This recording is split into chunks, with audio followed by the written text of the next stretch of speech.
Now, say my name. The Rolling Bad Podcast. You're goddamn right.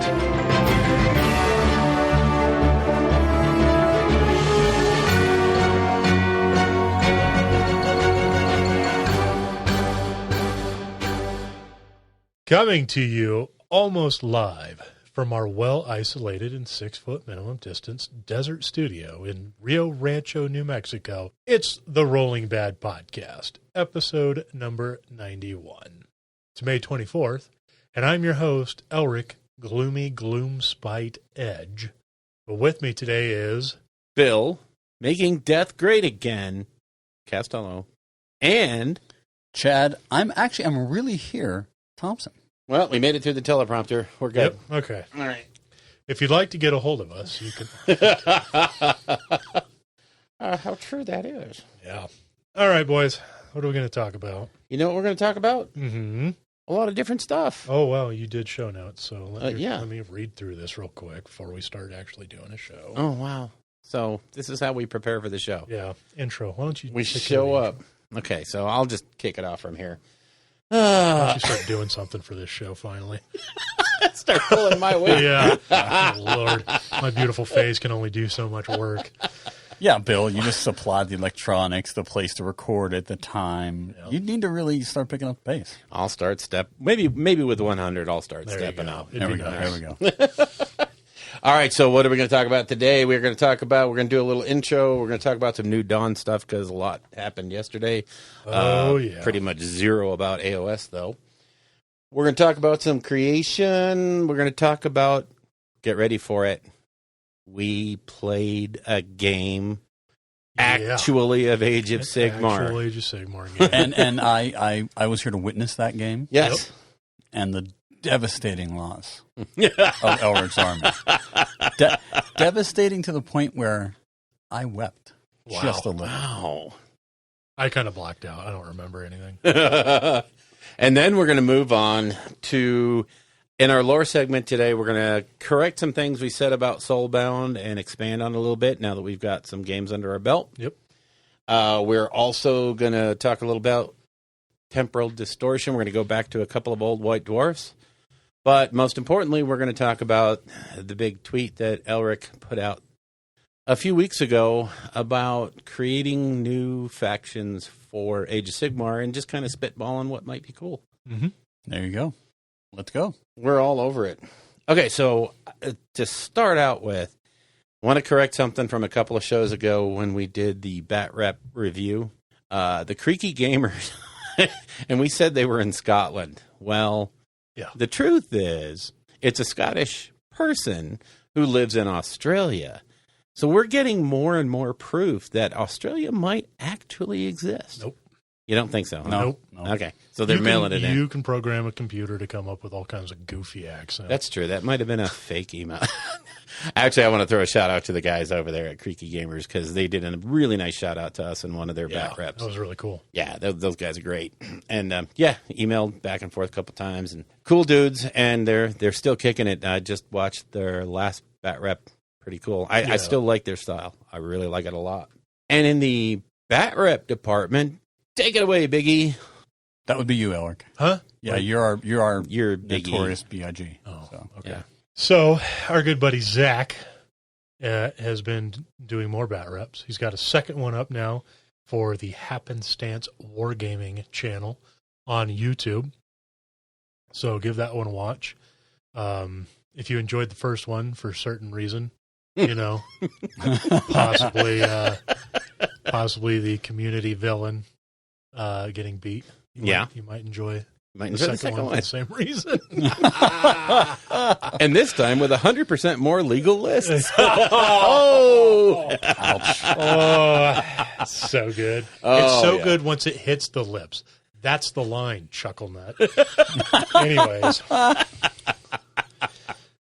So, give that one a watch. And Zach, of course, is trying to dial in the software and everything and put out better and better content. And, I'd say this one is a big improvement over the last one. Yeah.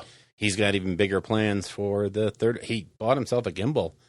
So, so going to get a lot more stabilized footage, and Should be good. yeah, I'm looking forward to it. I'm looking forward to getting a painted army so I can play on there. yeah, That would be nice. Yeah. yep. I have a painted army, so maybe no, they don't like me. No. Yeah, Yeah, all right. It's a shame I had to come out here, but Yeah, yeah. at least Sorry. you know. At least you know. At least and I know knowing now. is a percentage of the battle. yes. I probably Yeah, shouldn't have undisclosed. CC'd him accidentally Well, on that email. there it That's is. my That was There pretty it much your is. bad. Yeah. Yeah, me and technology are tight. So So I'll just bow out of the podcast now and just produce. You guys go ahead. Hey, that might actually work. I could do a one-man show and you just produce it in the back. Wow, that was really dismissive of Chad. I am the Ed McMahon of the show. I'd like to think I just smacked you both with that one. Yeah, you did actually. A little harsh, but okay. It's all right. All right, you'll get used to it. All right, that's good for the top of the show. Yeah, that's. I just wanted to shout out the Creaky guys and shout out Zach. Yeah, So, definitely. yeah. So, New Dawn, what's been up? What's the announcements? So, Oh, Games Workshop Jesus. announced last week that yesterday, the 24th day is it? Today's the 24th, Okay, Memorial so- Day, or tomorrow's Memorial Day, Yeah. but today's the Good Lord. We're just flailing away here 23rd. on the calendar. So, on the 23rd of March, May, Jesus Christ. Who's spoiling? Wow. Is somebody cooking eggs? The whole left side of my body's getting tight. That there would be a massive, unforeseen amount of 40K release. This would be the greatest, biggest. Well, there was an announcement for 40K. Stop, Debbie Downer. Whatever. And we finally got it. Yay! Yay. And the announcement was a new edition. 9th edition. Yeah, because they've never done that before. Other Is than it the 8 9th times they've- edition? Yeah. Or is it like 8.1? I don't know. No, Whatever. it's not. I mean, I think this is what we're going to see for editions from now on. It's not going to be Just all new. It's going to be Yeah. revising this, changing that, smoothing this out. Yeah. And from the talk, wow, are they doing a lot of cool things. Yeah, so we got that, the new edition announcement with a really cool video, Oh, God, that video was was. incredible. a new book series set in the Indomitus Crusade, Yes. which is where 8th edition launched. Yep. Indomitus Crusade is Bobby G Yeah. kicking off the whole thing. So it's actually before the malediction, correct? Right? I don't know. Or is ghost the just turned Indomitus off the Crusade light. as the... The Indominus Crusade happened right as Bobby G left Earth after talking to Daddy, and then went out to clean up the Okay. Imperium. Well, regardless, it is where we are currently. Yeah, it's now. So it's not history books anymore. It's Mm-hmm. what is happening. And they said it's really cool. They're excited about it because they don't, well, they know where it's going. Yeah, exactly. We don't. But we don't. We don't know how this could end. Yeah. And I mean, I think, your go-to is like, okay, well, the Imperium will win to some degree, which is Or always just not lose. yeah, Yeah. they'll lose less. Yeah. Yeah, it'll be a what is it, a Pyrrhic victory? Yeah. You know Yeah. what I mean? But it could be something wildly different. Mm-hmm. This could go in some crazy other direction. They hinted on the community article that there's all kinds of ways the Imperium could end. Yeah, I mean, the they- orcs could get behind Gazkul, and he could be greater than the Beast was in 32K. Mm-hmm. Abaddon could finally launch one Get his act last together. And, Black Crusade and swallow the galaxy whole in chaos. The Necrons are very clearly a new thing. a factor again, as they should always be. They're very scary. The Tyranids could come in, Or and- we could find out what they're running away from. yeah, You know? there's that possibility. And then the last one, Eldar. Well, No, the they Eldar didn't are mention just Eldar. sitting and waiting. Yeah. Yeah, they didn't say anything are they about kind of like Eldar. hanging on sidelines right now? Like, let's see who wins. Yeah. they didn't say anything about an Eldar or Tau outcome. Yeah. And the other one was a galactic civil war. The Imperium itself actually Yeah. falling apart, which has Falling happened into it. before as well. Well, I mean, it's happening now, just in the sense of it being so separated.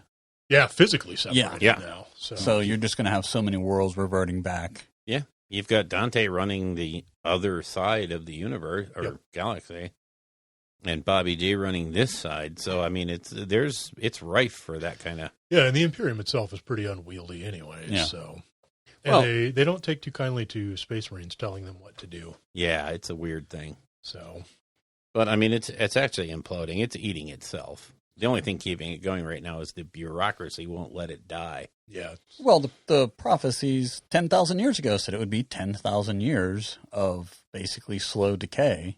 Yeah.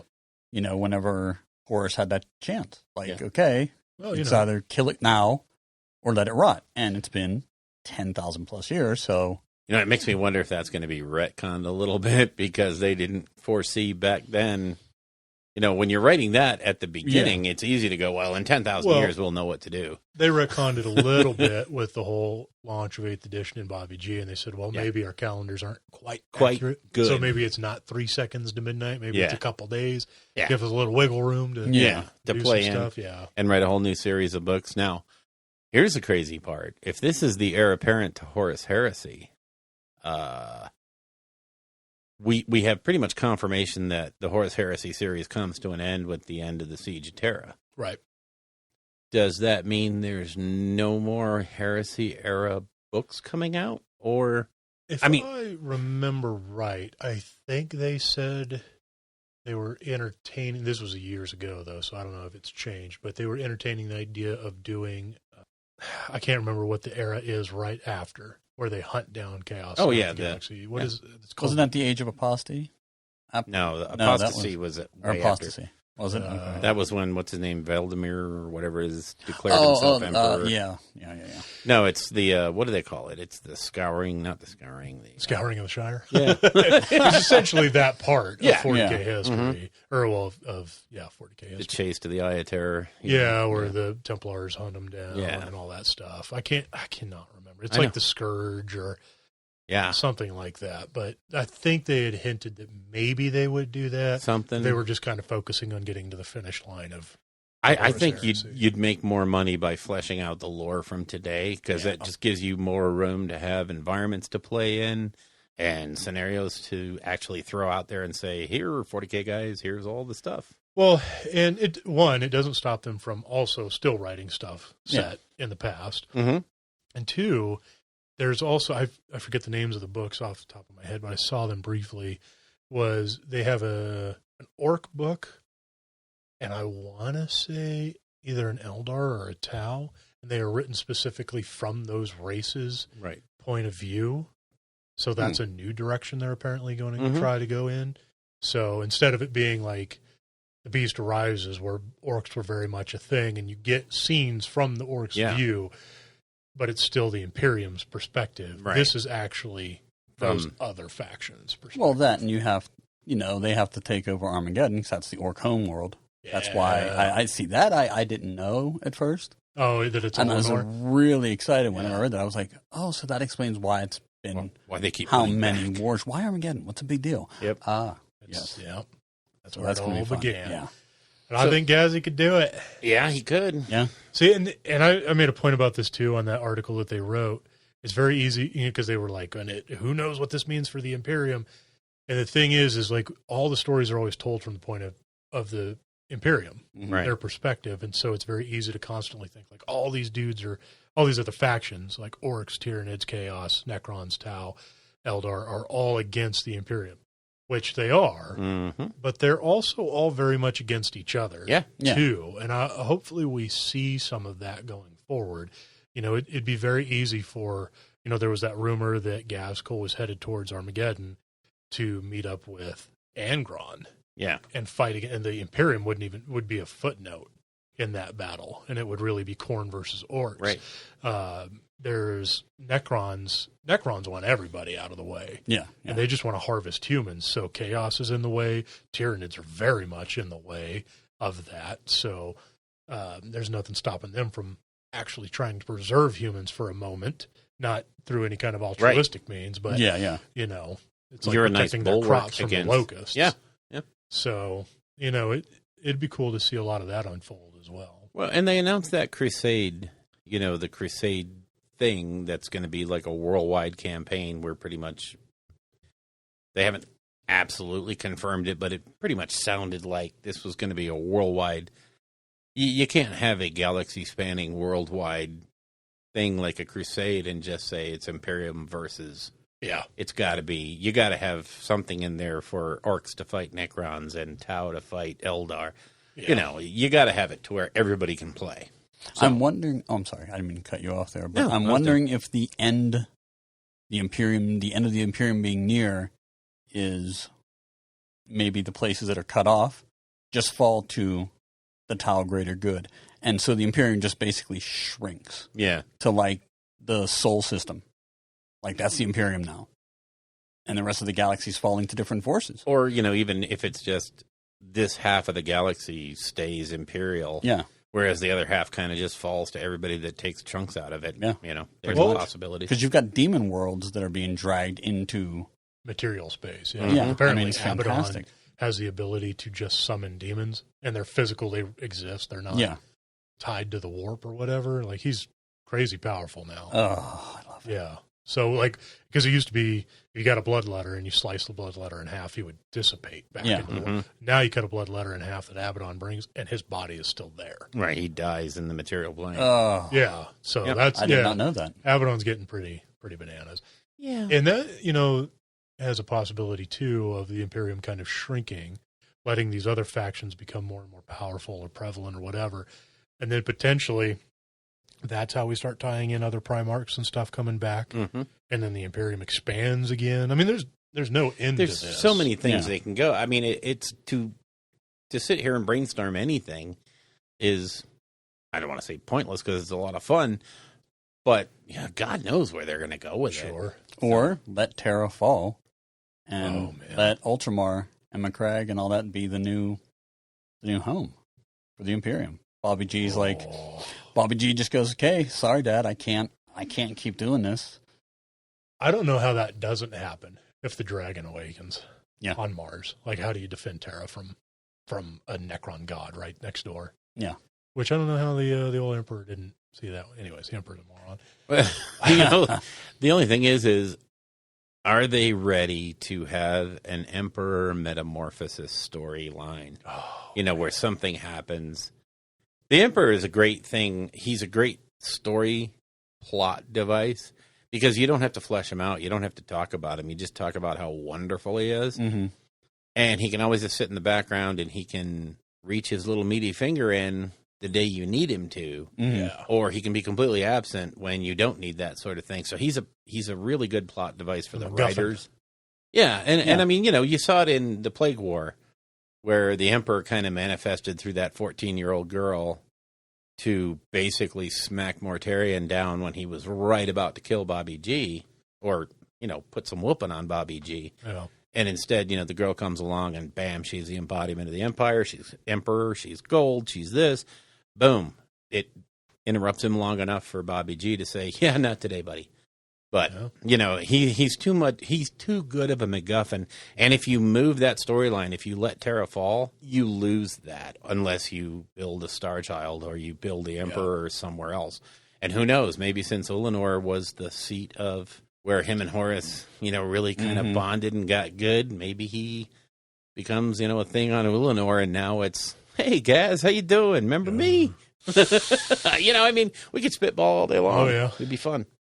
So, also announced is we are finally not only going to get an app for Yes. 40K similar to the AoS one, which is very cool. Mm-hmm. The other announcement that tied into that is not only are we going to get an app similar to AoS for 40K, but they are finally allowing you to, when you buy a physical copy of the Codex, you get a code that you can redeem in the app to get the digital version for free as well. Is that for sure? That's confirmed?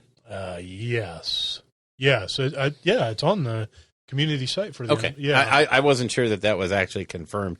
Last time I heard that story going around was yesterday, and people were like, "Really? Is that true?" I'm just Here. confirming Oh, this okay. to you. No, it actually it talks about that you've asked for more than the lion riding a Thunderhawk. Can my digital codex become bundled with my print version? Well, Noble Hobbyist, yes, it can. Whenever you buy a 9th edition codex, you'll get the digital rules for that codex in the app for free. Cool. So it is confirmed. So that is super confirmed. That's super duper awesome. Yeah. As someone who would much rather consume it digitally. I mean, I want to have the book, Yeah. but I also don't want to carry 10 books with me. Yeah. Well, actually, I'll just make the comment now. Like the game we were playing a little bit ago, I found that it was nice to have the book open to certain things. Yeah. And then on my phone, I also, with the AoS app, how you can make the My Battle, you can pull the individual war scrolls you need. So I can leave the book open to like my spells or whatever. Yeah.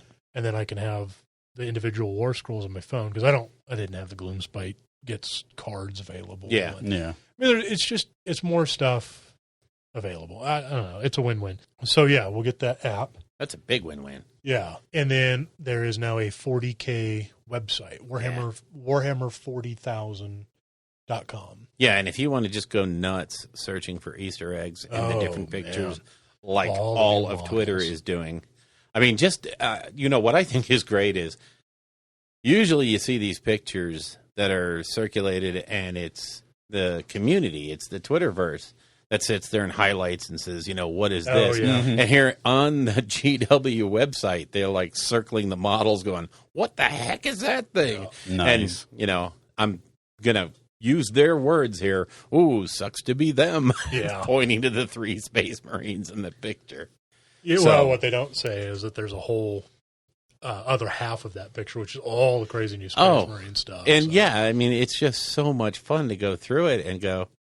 That was, the new website, the app, the new edition. Terrain rules for 40K are coming. Yep. And I loved Pete Foley just stepping right in front of that train and saying, as we simplified 40K, we oversimplified a few things, and terrain was one of them. Yep. And I told you this earlier, I bet you dimes to dollars that the terrain rules for 40K look a lot like the ITC terrain rules going forward. Because, Reese and the guys, that are doing ITC came up with a really good package to make that stuff work a little bit better. So I wouldn't be surprised if there's a lot of similarity in there. 40K, yay. Yeah, no, I got to say, I was a little underwhelmed because they were leading into this thing like it was supposed to be the biggest announcement ever, the most 40K news, blah, blah, blah, all this other stuff. And we did get a lot, for sure. We got a ton. And I don't consider a new edition to be all that great. We get a new edition every 4 years. We got a new edition and an entire new race. Necron's got remodeled completely. Okay, but here's the thing. In that announcement, the only thing they showed us was the new warriors and the Silent King at the end of all of it. So my issue was that why not show more on the day that you're allegedly supposed to be dropping the most 40K news you've ever done before? And I get the app, and the app is really cool. And happy that we got the free app. codexes in the app. Yeah. And the new book series. Yeah. But, you're based around models, so why not show more models? Especially since on the website that you put up in regards to all this has pictures of all these new models. Why wouldn't you demonstrate all that stuff during this stream and just give everybody a wave of the new stuff coming out? Then you wouldn't have to go to the website. Yeah, you're still trying to drive. People are going to go to the website or they're not. Yeah, but if you want to see the new stuff, you need to go to the new website that we put I together. have to go to the community site for all that stuff. So now I have to go to 2 websites to see. I personally, I don't understand why they made a 40K website. Just do it all through the community website. That's what the community. Because every game has its home page. Age of Sigmar has one? Yeah. I've never been to the Age of Sigmar website. I rest my case. You're silly. So I don't. Why would I? I'll go to the community site for new stuff. And Or follow I'll the go links to from there. Or I'll go to the Games Workshop website to order stuff if I want. I don't need like a whole bunch of. What I'm saying is they should have just showed the models then. Then they could have, instead of getting these grainy pictures that circulated on Twitter until they went back in and they gave us updated pictures, just demonstrate it all. But that's half the fun, is that delayed gratification. Yeah, and I thought maybe we'd get more. Really? I thought it was huge. I don't know. Like I said, I wasn't watching the Twitch stream per se. I was out on Nick's channel. And, we were oohing and ahhing over everything as it came out. And, it was a blast. It was a blast to see all that stuff come along. It was I thought it was a really great reveal. I get what you're saying. I think a lot of people kind of feel that way, except I think I think it's more of this. You set a higher expectation. I didn't, though. They literally came out and were like, "This will be the biggest thing. It's a new edition. You've done it 8 times before." Yeah, and also it's not the that app, big of a and deal. also a new all the new racial stuff, the new Necron stuff, as well as you got to think it's pretty big if they're giving away codexes. Basically, they're cutting their income stream in a big way. I think also that you're not going to top the Sisters of Battle release. Yeah. That is people waiting for so long. Sure, but you don't think that? I think they could have done a lot more if they had just shown all the new stuff coming for Necrons. I don't think, and I'm going to go out on a limb on this one, I don't think the Necrons would have mattered in comparison to the Sisters of Battle release. I really don't. You don't or think the new edition and that whole 9, that video with the 9 things that are changing in 9th edition. I mean, that in and of itself generated enough buzz, and I mean, just every YouTube video I saw yesterday was either breaking down all of them or deep diving into each one of those changes. If you blow everything at once, then your hype lasts all of 1 or 2 days.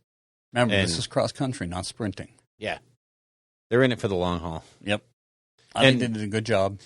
The other thing too is if they don't have a stream to get those new models out, why put them out now and just have people say, well, these will be around in 6 months?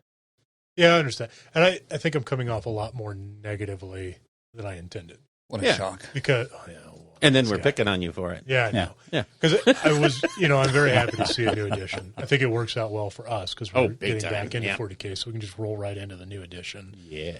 And obviously, I like Necrons. I don't collect them, but they're cool. And to see them get completely redone, you're a Necron fanatic. Oh, yeah. So it works out well for you.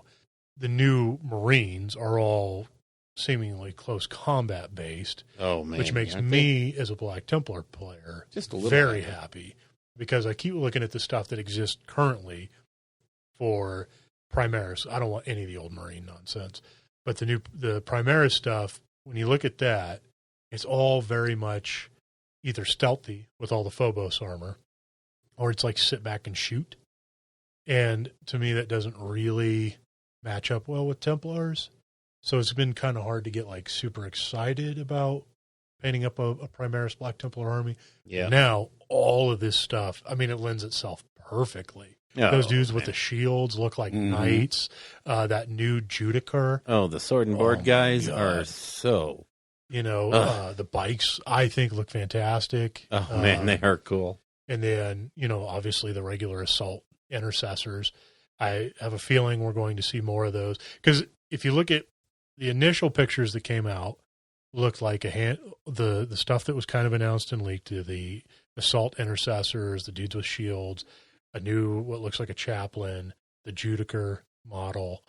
And then on the flip side, they were charging against the Necrons, and that's where you get that little, it sucks to be these guys, because it's the little bit of bleed over from those Ultramarines into the Necron side. And they've since expanded that out significantly to show the Silent King, a crazy new slew of Necron models that are coming. They're huge. The monolith is different looking. Yeah, I mean, it's... Whew. Possibly a new terrain piece for Necrons. I think they're getting Dark Eldar. Absolutely, yeah. I think there's only a handful of items that'll stay the same. So probably like the flyers, the barge, that canoptic spider, Triarch Stalker. Yeah. Basically the stuff that came out 5-6 years ago. Yeah, whenever they redid the latest Necrons. Yeah, but we haven't seen the Marine side expanded to see if there's because there's leaked images of a new land speeder. Yeah, that has Primaris in it. There's artwork that show assault Primaris Marines with jump packs. Yeah. So who knows? An expansion of that picture might show some of that stuff as well. Oh yeah. Which I'm all for. It's it's big, and honestly, I think they hit it pretty much on the head. Yeah, that's what I was saying. Like, I'm very excited about it. The app is fantastic because I use the AoS app all the time. Yeah. And, to read the books, to build armies, all that stuff. So having one for 40K freaking makes sense. Like, Yeah. I just hope it works a little better than the AOS one. The AOS one is a little frustrating sometimes when you barely tap the screen, the whole thing And crashes. the whole thing turns the page or closes the book. Just closes the book. That's what Fix always happens. that.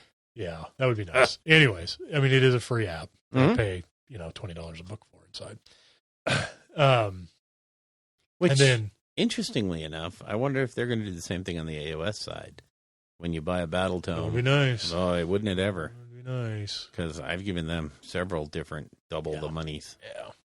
So, And then honestly, for me, the thing that I was most excited about was the new book series.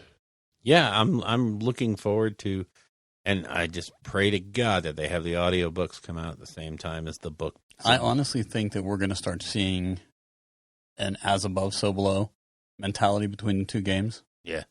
Where you're going to have your core book. Every year you're going to have a general's handbook come out, whatever the 40K equivalent would be, commander's data slate or whatever you want to call it. I do. I think that they're going to pretty much, here's your core rules. We're good. We'll release some FAQs when we need to or revisions, but otherwise, this is it. We've streamlined it. It's taken a while, but, people have bit on the AOS one, and there's old players coming back going, okay, they really got the bugs out for this. Yeah, So, they figured it out. Yeah. And, it's only a good thing when you foster that kind of goodwill with your customers. It's only a good thing. Yeah. So, but then we got to talk about the elephant in the room. Uh-oh. Yeah, who let an elephant into the room? I don't know. It was really dumb. Seems really... I don't know how to feed this thing. God. But anyway, the other announcement that was made is Mike Brandt, the guy who heads up Nova, is now becoming the worldwide events coordinator for GW. Congratulations. In a big way, because that man's poured a lot of effort into the community over the years, and now he's going to actually have a more direct impact into how everything goes down. So, very interesting stuff. So, congratulations, Mike. What else was there in the new stuff? I mean, there's so much new. One of the big announcements was, I believe, starting on the 30th, they're going to be doing web store new releases. Yeah. So you'll start seeing new models, maybe Gargants, maybe. It looks like one of the things they're hinting at is all the new AdMech stuff. So, yeah. Which is very hard not to play. No. Very, very difficult right now. I hear you. Those look so good. Yep. So good.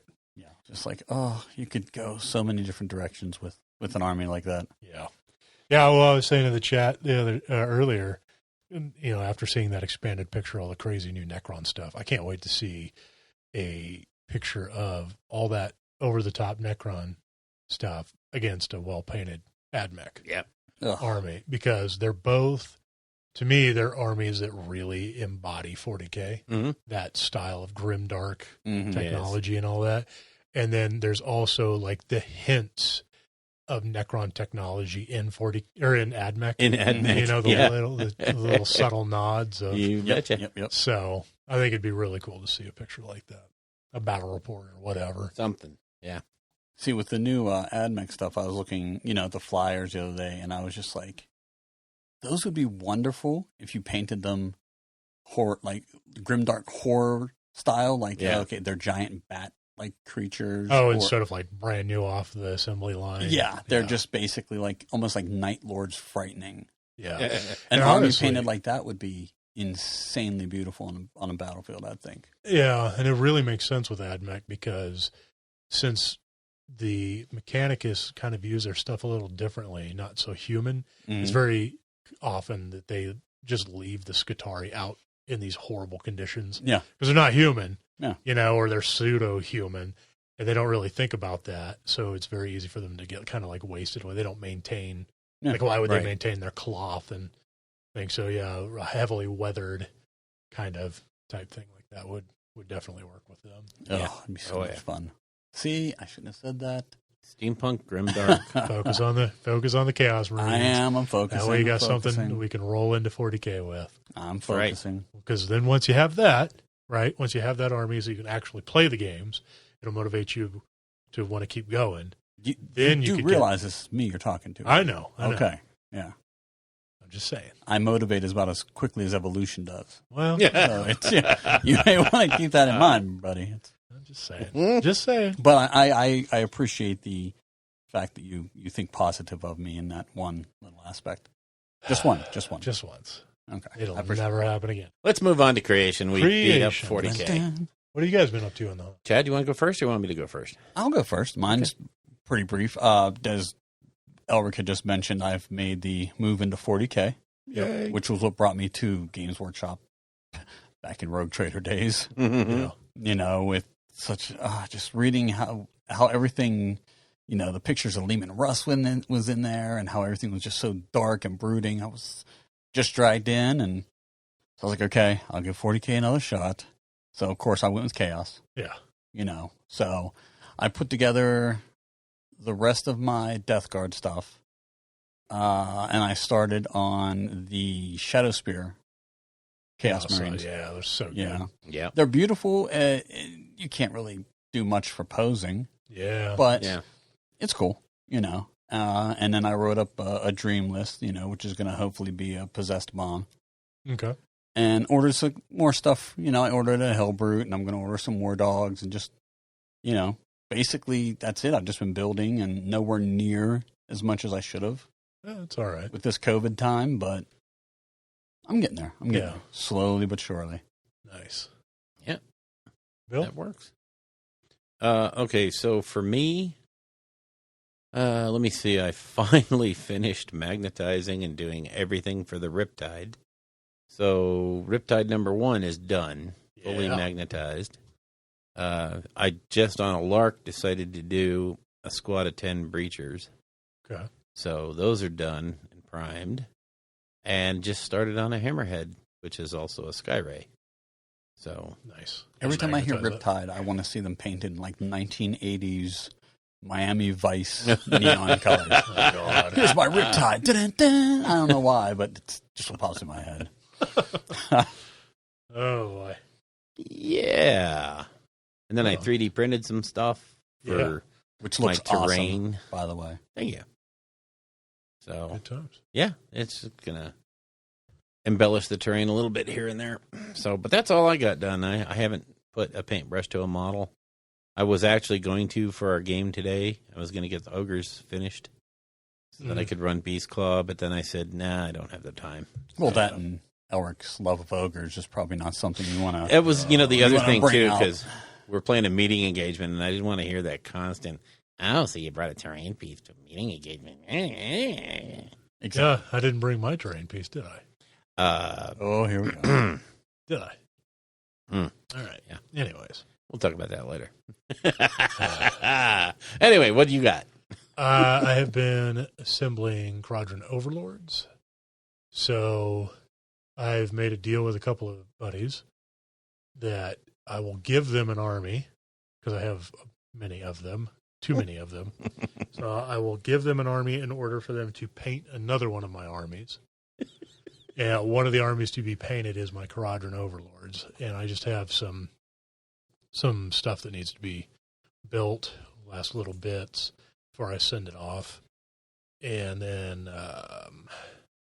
another army. Oh, I don't want to talk about what the other army is. Yeah, no, that's a surprise army. Yeah, it's a surprise army that's going to be painted. So, yeah. And now all I have to do is try to sucker one more person into doing this kind of thing for me. So if anybody out there wants an army, and the only payment you got to give me is to paint an army, let me know. I'll figure something out. This is better than Craigslist. Yeah, just saying. And as probably, as fruitful it's going to be too. Yeah. Interesting. We'll see. Yeah. So that's all I've been doing really is the KO. What about 40K? Are you doing orcs? Yeah, I put a halt on the assembly of my orcs for now because I need to start getting some other stuff out of the way. I need to finish painting Randall's army, get that monkey off my back so that I can focus 100% back in on, because what I want to do is get my 40K stuff painted or built and painted, But I also really want to get my Iron Jaws done. Yeah. Because I want to have those available to play on Zach's stream. Okay. Yep. Yep. And I think that would be a lot of fun. Yeah. So. Cool.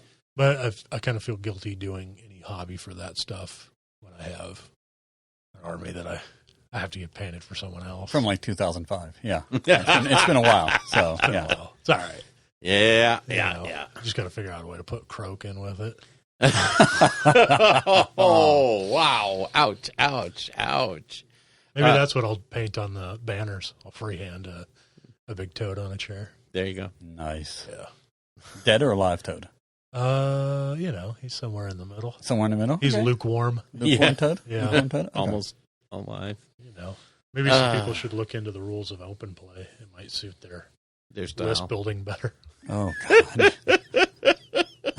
Wow. Okay. So now it's time for our shout outs. And I'm going to go ahead and go first. So this episode, I would like to shout out a guy who does amazing amount of work, Sonic Sledgehammer. If you go to YouTube, he's Sonic Sledgehammer Studios. Guy does fantastic painting videos. We're not going after heavy metal here. What we're going at is very useful techniques to get an army painted in the time that most of us have available to us. He gives really good techniques and really good thoughts on how to get it done. If you're going to cut a corner, here's where to do it. If you're going to have one or two special models, here's what to do to make them special. Fantastic videos. Awesome channel. I cannot recommend it highly enough. Yeah, it's Sonic Sledgehammer Studio. So give him a watch. Take a look at what he's got. All good stuff. And he does miniatures from, God, all kinds of different game systems. So you'll find whatever you like there. There you go. Chad, you want to do a shout out? Yes, I am going to shout out once again to the incredibly talented Dana Howell, who, if you want to see her painting tutorials, you go to danahowell.com. She also has a Patreon at patreon.com/Dana Howell.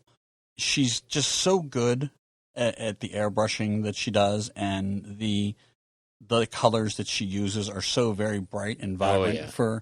For Death Armies, her Osiark Bone Reapers, her Night Haunt, they're absolutely killer colors that I would never even think of using. Yep. And she just does such a great job. But the thing that kills me is I can't even motivate myself to build like miniatures, 1 or 2 a week. She's on day 483 of her hobby. And I know. it just, if there's anybody out there that I will religiously follow on Twitter, it's definitely going to be her stuff. I mean, it motivates me and makes me feel bad at the same time. Oh, yeah. But I love it. I absolutely love it. So again, danahowell.com or patreon.com/danahowell for just incredible tutorials. Yep. And I don't even airbrush, but she did a tutorial on glazing, things like that.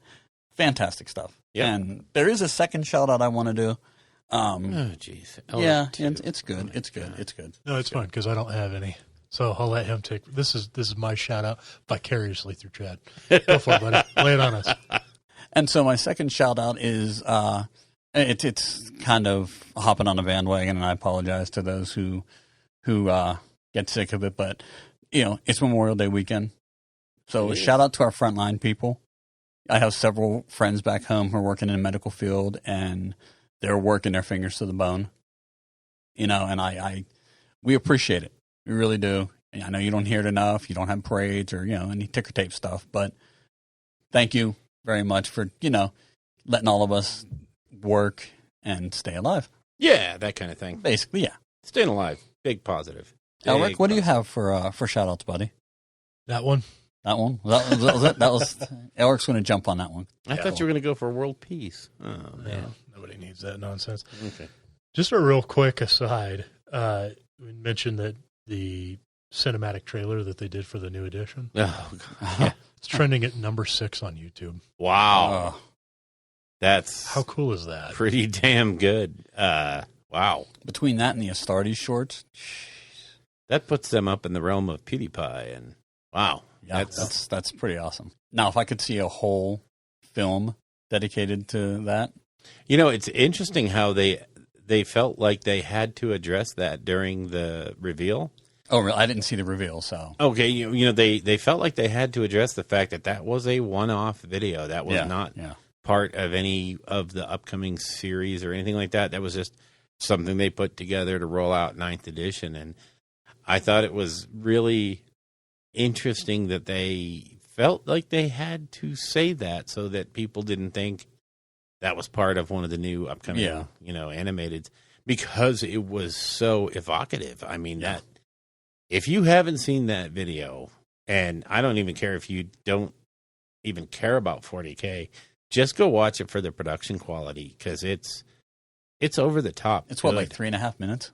Yeah, and it's an amazing little vignette story by itself. And wow, and as a Necron guy at heart, oh my God, seeing what the Gauss does to somebody, finally. That was just brilliant.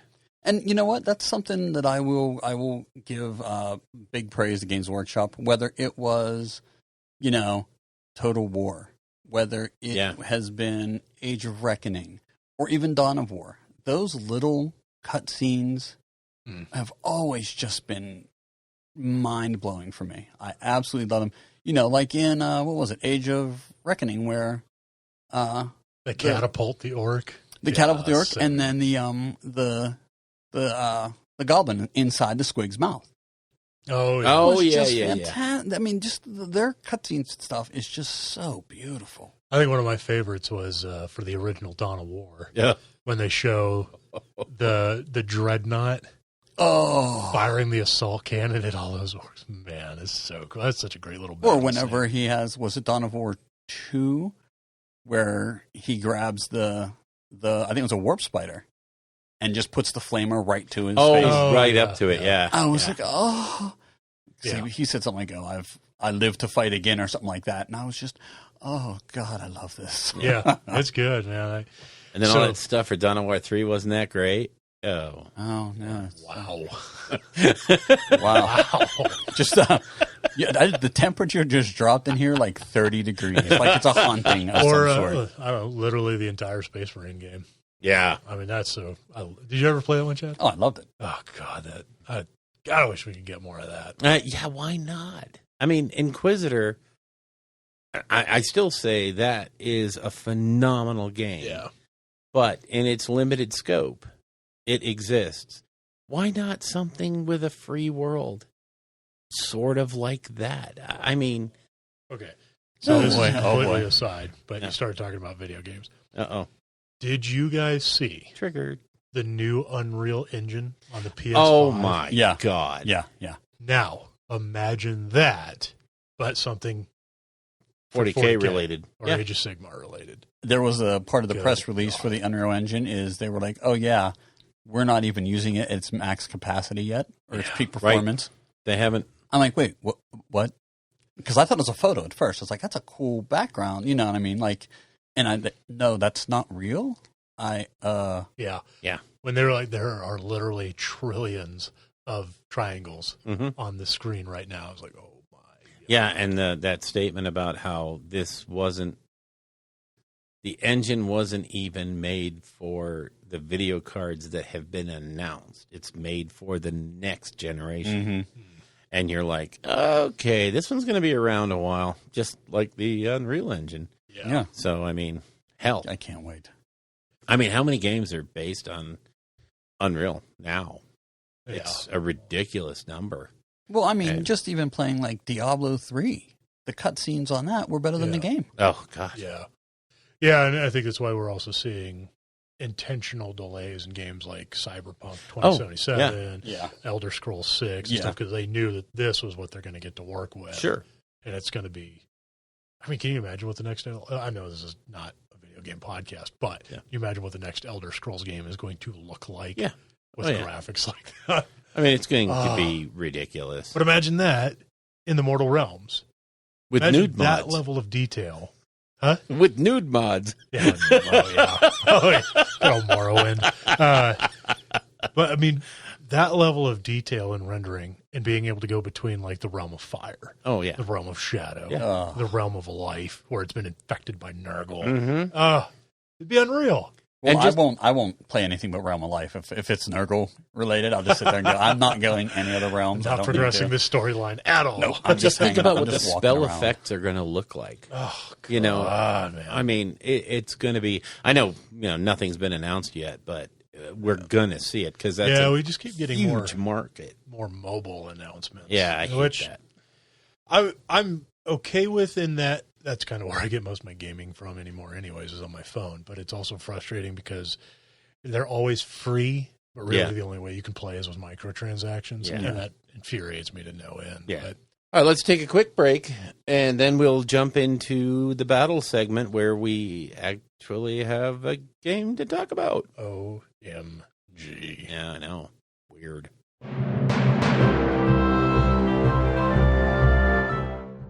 So we got a game in, finally, Yes. which we actually sat there for a moment and tried to remember games played Oh, my Lord. That was over the sad. last 9 months. So the previous was Aeronautica Imperialis. Antarctica. Yeah, we got a little demo of that in. Mm-hmm. And then before that was Warcry, Yeah, the Warcry demo. where the three of us played some of that. Mhm. And I believe that was about a month after Warcry came out, Yeah, Yep. shortly after. which Yep. I'm trying to remember what month that was in 2019. Early Yeah. Oh, or late 2018, maybe, because there's already been an annual. So, Wow. Yeah, so that's now scary. we had played. So this game we played was Meeting Engagement, 1,000-point Meeting Engagement. And you know what we forgot too? We forgot the game we played for the narrative campaign, the Ogres versus My Ogres versus Your Dispossessed. Oh yes, Yes. There was that, but we also played. We've played Meeting Engagement once before. Yeah. I was like my Iron Jaws against your ogres. I think it was, yeah. Yeah. So I look at us. We got all kinds of games in. Yeah, we got Jeez. tons. We're just regular. We're Regular gameaholics, champs, man. We need yeah. to probably see somebody about this issue. Yeah, we should probably take a break Mhm. from Take a break, gaming in yeah. general. Mhm. 4 times a year, man. Yeah. That's 3 too many. Breakneck speed.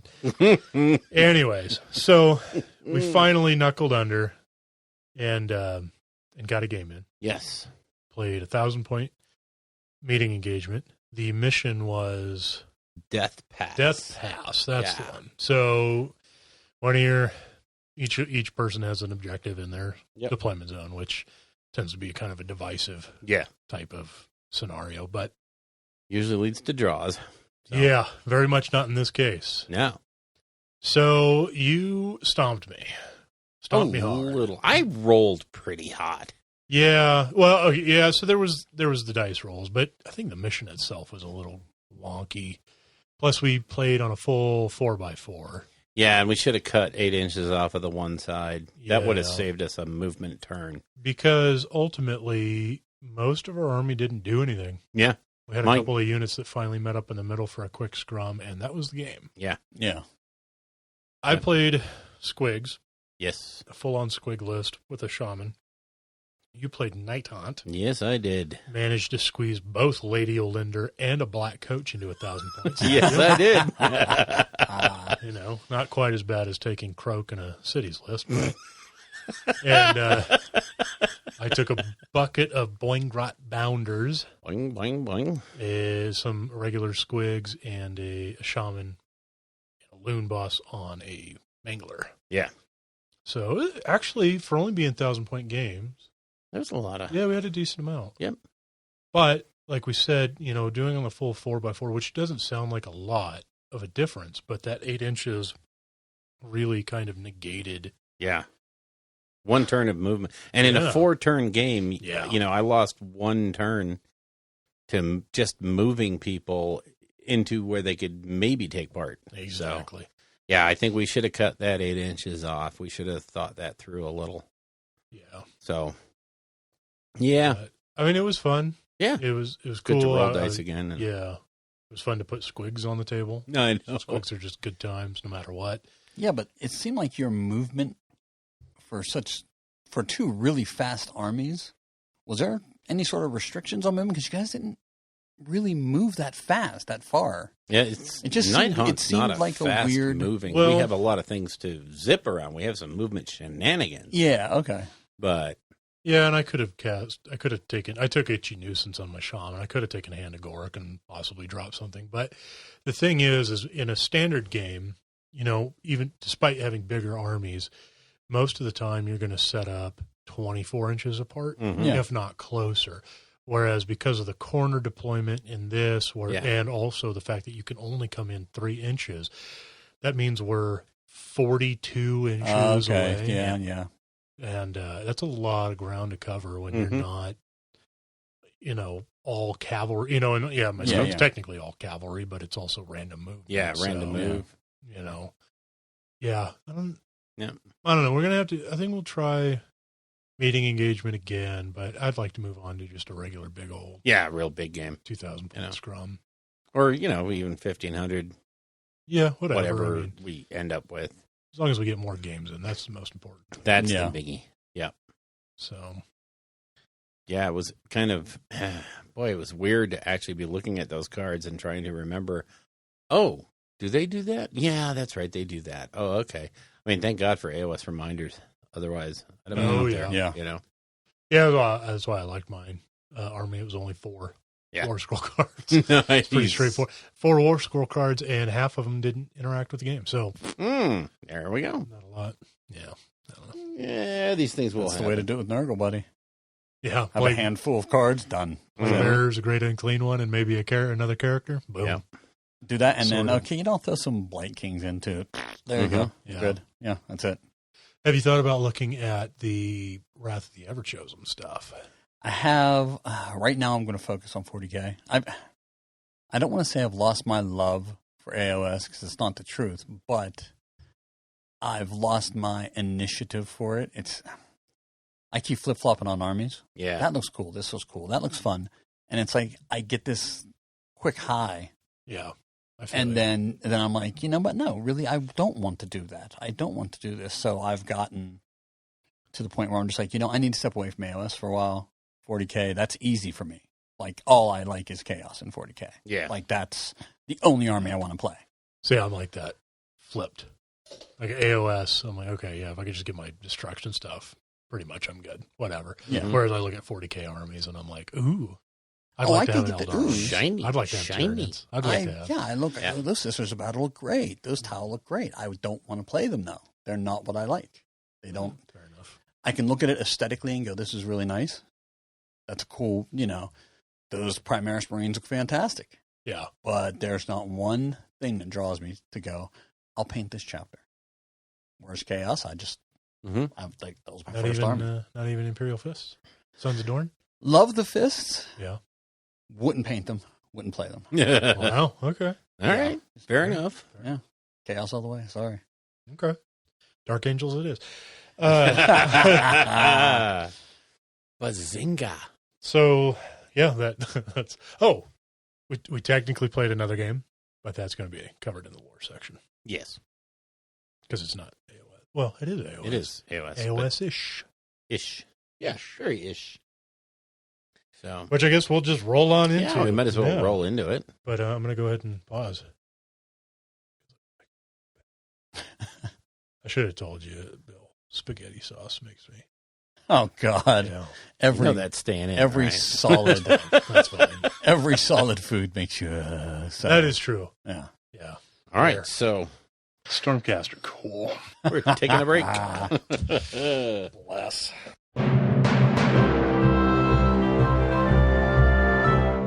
Okay, and we're back after a short break to farewell Chad because he had to go home and build a tent. Yep. You had to pitch a tent. I was just thinking about that as I said it and said, don't say that. So, yeah, okay. I got your back, buddy. Don't worry. Thank you. Appreciate it. So we decided to move into lore where we're going to talk about another game we played. A game called Soulbound. Yep. Yeah. So kind of want to revise some of our thoughts from the last time when we covered Soulbound exclusively. Yeah. And I think I made an illusion of the fact that miracles are spells and spells are miracles, and that's wrong, because miracles are miracles, and it's a whole different talent and skill tree to do spell casting. So I think I was very unclear on that. It's all right.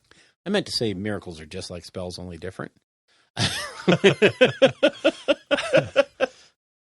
But now that we've played a game or two, what are you thinking? Really? No, I'm just kidding. Yeah, I really enjoyed it. We just did a quick one session, and I played a battle mage because I wanted to kind of see what magic was like. Yep. Because magic always seems to be in these GW style games, role playing games. Whether it's the old Warhammer Fantasy role play or even the 40K stuff. Magic / psychic abilities tend to be really strong, but they always come with a heavy price usually. So I kind of wanted to see what that was like, and I played a celestial mage of the heavens, and it was really cool. You get to pick your spells, get to pick a handful of spells, and the way magic works is it's pretty straightforward. Yeah, it is. Trying to hit somebody with a spell is kind of just like hitting them with a sword. Yeah, which is nice. Now there's if you fail to cast, nasty things can happen. Yes. And we had that a little bit. I failed to cast. I think I tried to throw a comet at somebody, and it didn't quite pan out. And that was like a 5-3, I think. Yeah. So that was a tough one to pull off. Yeah, it was difficult. And I was poisoned, which took a die away and all this stuff. But I just kind of went for broke because we were getting quickly overwhelmed by Skaven. Yay. And it wasn't too debilitating. I think I just rolled 1d6, and it's like for every point you fail it by, you roll a d6. Roll a D6. So it can spiral out of control real quick. But for me, it wasn't too bad that particular time. But other than that, I really enjoyed it. Yeah. I'm definitely looking forward to playing more and running a campaign as well. Yes, me seeing too. how that's going. I like it. Yep. I think from the other side of the GM screen, if you will, I really like the way the game flows and gives you so many opportunities to improvise and throw really interesting dilemmas. I think I realized real quick that, and I think this is a pretty safe thing to say, that making an encounter for the group is kind of difficult because the party is very strong. Between the use of metal and the spells and the things that are at the player's disposal, they can go through some low-level critters, the minions, and maybe even some of the warrior types pretty quick. But that's not, the encounters shouldn't be geared where each encounter is a life or death encounter. It's the sum total of trying to take the party's resources away, use up their soul fire, use up all of the little things that they have to bring themselves back, and just get them to a point to where every decision they make has impact. So I think there's an art to encounter creation in this game. In a D&D game, you focus the encounter around the experience and the level of the party so that it's a challenge. Whereas so much in Soulbound, you're not really looking to do that. You want the sum total of the day to be the session. Yeah. To be the thing that challenges them, not necessarily this particular fight. You want to have them making resource decisions that have repercussions. So I kind of I like the way of thinking that the devs used. Yeah, because, there's no levels in Soulbound, which is interesting, and you can just kind of, as you progress as a character, you just get access to slightly better stats or abilities and things like that. So, yeah, it's definitely different of, how in D&D you got your first levels, so you throw some goblins at them. Right. Whereas you don't really have that kind of comparison in this game, and it's like, at what point do you throw a dragon, at an AoS party, a Soulbound party, it's interesting. Plague bearers are plague bearers, period. They're not going to be super plague bearer. They're going to be what they are. And you have to play with that. Yeah. And one of the things I did enjoy was that it was our first session with characters that we just made, and we had power. We could do things, and so many times, because I really enjoy D&D, and when we sit down to play that and we create first level characters, I guess part of me is to a point where I've played D&D for so long that I kind of dread that first 3 levels or whatever until you can actually start doing something, and give your character a little more power and a little more investment, and whereas with Soulbound, that's kind of where you start, is essentially a few levels up of a D&D character. So, and we didn't even mess around with Stormcast to see what they're really like or anything like that. Yeah. So, it was just kind of nice. It was kind of refreshing. That being said, it would also be interesting to see after a couple of months of consistent playing, if it feels like as a character you've made progress in power. Yeah. Because of the way they do it. There's no level system, and it's all based on these goals, these short-term and long-term personal and party goals is how you get your experience. So if you're not accomplishing these things or, communicating with not only your party, but your game master, is it going to feel like, well, we're playing this thing, but I feel like I'm not getting anywhere with it and stuff like that. Or conversely, is it like, oh, this is kind of boring because we're just so powerful because our goals are weak, or whatever. We're just rolling over our GM. So, that'll be interesting to see too. I would be interested to see where some of that goes. Yeah, I think in this game, as opposed to most D&D, the interaction between players and GM is there's a lot more of it in Soulbound because you really do have to work together on setting realistic goals as well as setting some loftier goals for the future that aren't going to be, we're not going to get this one done tonight or next week. This is going to be a little more long-term. So, but then again, the reward has to be commensurate with the level of effort put into it. So, yeah. And I kind of like that because it, in D&D, it's so easy to be like, well, I'm just going to play Bob the Fighter. And I'm basically just going to sit here and not really interact and wait for combats to come up. And I'm just going to throw D20s at them. Yeah. And that'll be my contribution to this experience with everybody at the table. Right. I'm not going to role play because I don't feel comfortable doing it or insert excuse. Yeah. Whereas Soulbound, if you want to progress as a character, you got to hit those goals. And the only way you're going to hit those goals is to communicate that with your party and the guy running, the guy or girl running the game. So it definitely pulls you out of what could potentially be a box you put yourself in. Yeah. I say D&D because it's my go-to, but there's a lot of role-playing games that are like that. Right. And most of them that are level-based sort of fall into that same.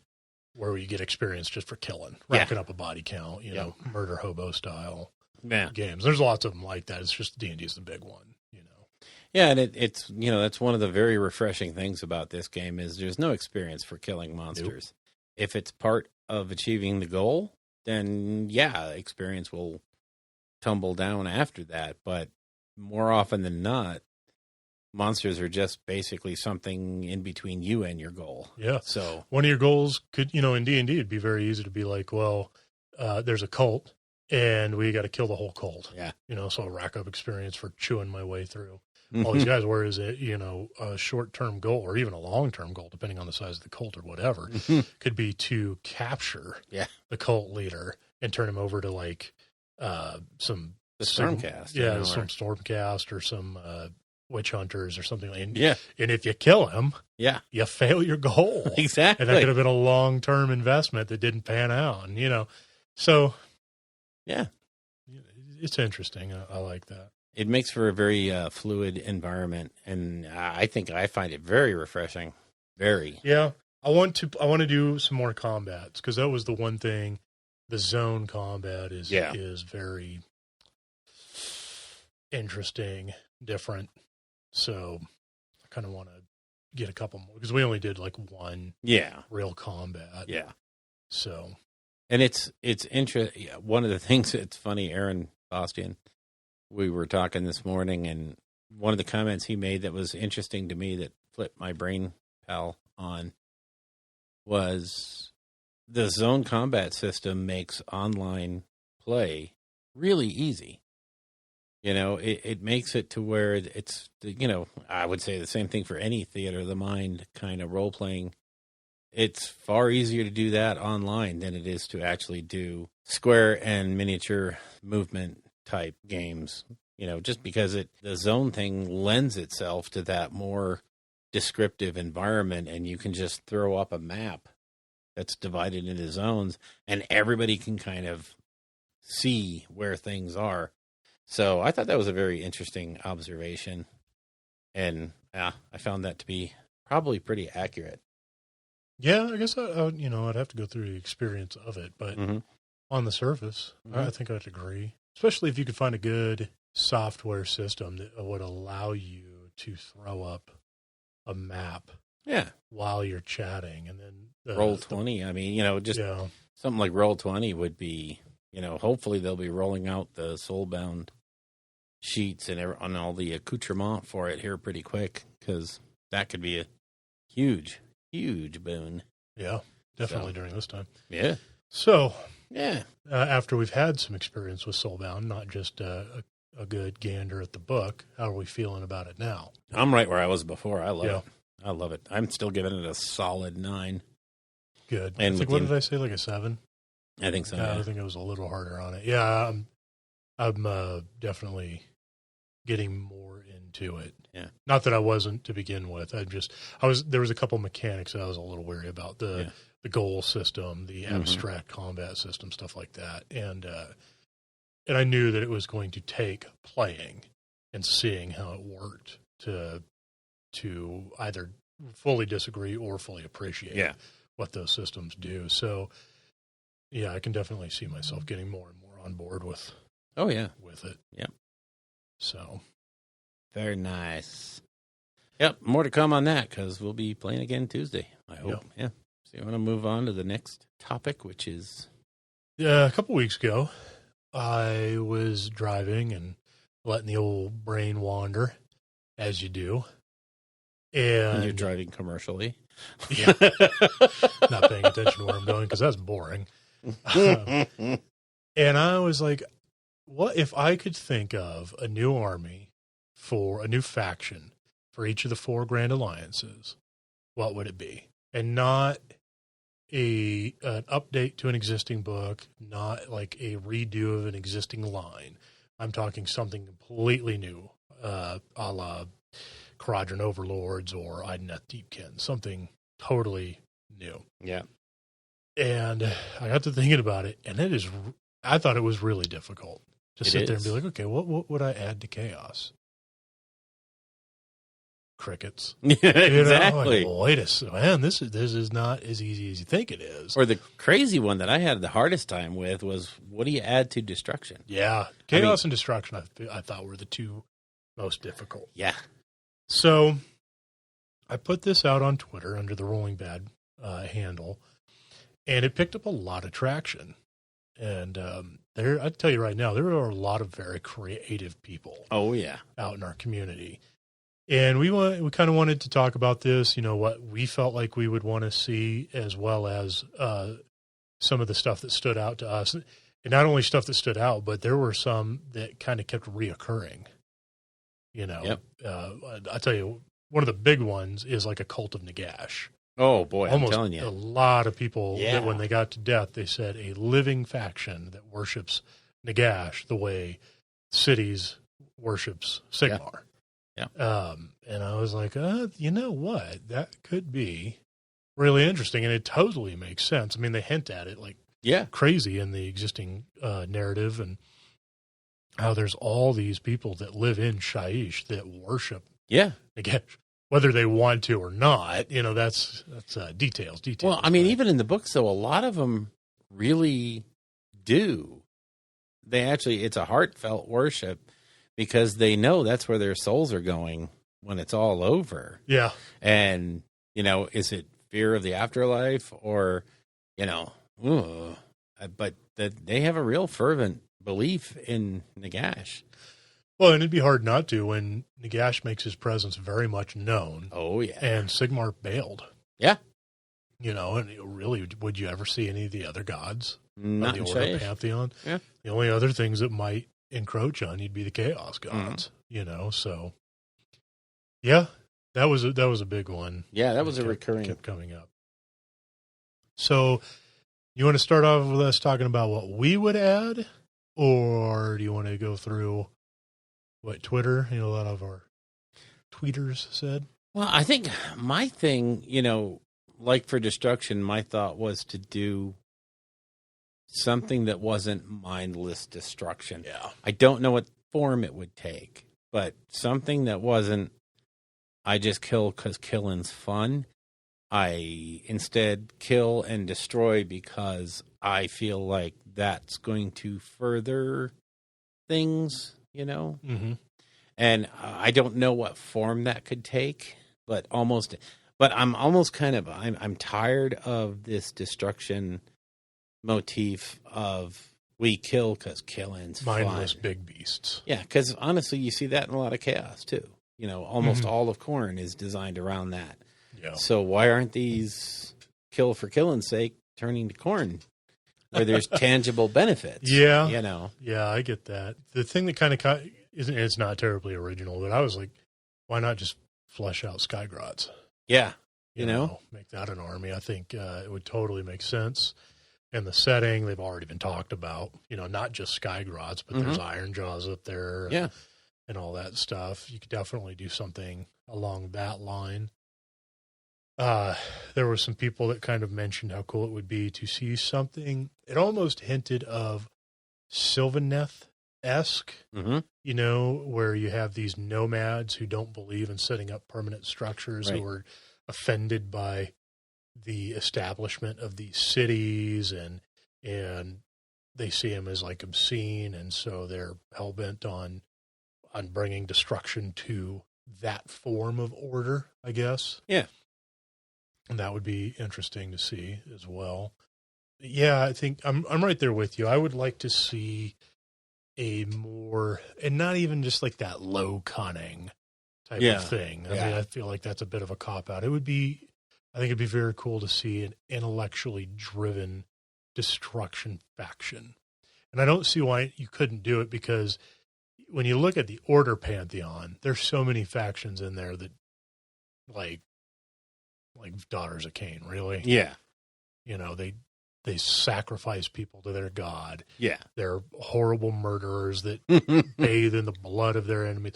That's chaos, man. Yeah, but the because fact that they're they fighting hate chaos so much, they just get lumped in with order. into order. So don't tell me that the idea that an intellectual destruction army doesn't make sense if we're sitting here looking at soulless elves that go around and steal the souls of babies because they're just driven toward their order, though. And They're order though. they're real cool with Sigmar, and Sigmar's real cool with them. And see, I think a lot of that comes from people misinterpret order with good. Yeah, that's definitely not true. And really, it's usually just the overwhelming hatred of chaos that unifies them. And it's that's why Daughters work so well with some of the other Order factions. Yeah. They can be around Stormcast because that hatred is there. Mm-hmm. But boy, don't ask them to have dinner together after the fight. Yeah, that's not going to come off well. It's like same thing with Kharadron Overlords, right? Yeah. They're a bunch of they are not good. Yeah, they are only interested in their own thing, and they will do everything they can to weasel their way out of helping other people, unless the contract is tight.